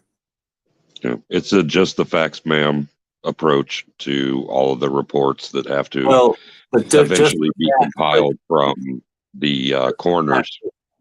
Just the facts, but presented in a way that's like, here's all the facts, like, here's everything you need, and here's the conclusion. Wink, wink. And no need to question, because we're the government and we came up with this all. And what do you mean you're questioning it? Or what do you mean you have a different interpretation of what we just said? Like, that, even though they don't say all that, that's, I think, what they'd like is if everyone just would go, "Oh, the CDC said this. Let's just use those numbers, not question them, and proceed from here. And now let's create legislation based on what they said." All right, I gotta get going. We're hitting the 3 hours now. I appreciate everybody watching. Why don't people show up at the beginning of the show and want to chat? We end up sitting around moping and threatening everybody with leaving and shutting it down early, and then there's like a portion, and then before you know it, 3 hours later, everybody's got ideas and stuff to chat about. So that kills me. I have to then I get up late and then everything screws up. So I got to do something about this. We will, do you guys want to plug anything on the way out? It's just a big mess. So, like I say, it doesn't work out when it gets long with the conversation weighted at the end. It's like I literally fell asleep, woke up, and then we had a conversation. Like, it shouldn't be like that. We should have the conversation at the end, at the beginning, when everybody's still awake, and or I don't know, maybe they'll keep going like this. But anyway, I am ending it. So thanks for showing up. I hate to shut it off when you gave me $20, but I gotta. I'm dying. I'm falling asleep, and if I keep staying awake like this at 1 a.m., I don't wake up and get things done in the morning. So appreciate you guys jumping in. Hopefully more people start jumping in right when we start the show at midnight Eastern and not 3 a.m. Eastern, unless we change this completely, and then I can change things around and wake up at 10 p.m. and then we'll go on for 5 hours every day, no problem. And then I'll go to work. But at this point, it's it is what it is. So thanks everybody for showing up. Tomorrow is the Free Patch Friday over at the store. We found the patch panel from old gun show days. That had to be with hanging out with Bob and stuff. So it was probably like a Prescott gun show. Maybe. Probably Prescott gun show. Anyway, I didn't get a second wind as much as just wake up, and you guys were throwing $20 at me. So definitely still yawning. Anyway, the Free Patch Friday panel is a bunch of stuff from a gun show box, I guess, container I used to take to the gun shows. I was cleaning some stuff up and moving that, and found those in there. So two people have bought stuff at the store. One of them was Woods, and he left. So great. I think I fell asleep when Woods was in here, right? Yep. And then I didn't get to ask him what he was looking for, but then the other one is DJ. I'll just ask him off air, I guess. But thanks everybody for showing up, and we'll be back up later.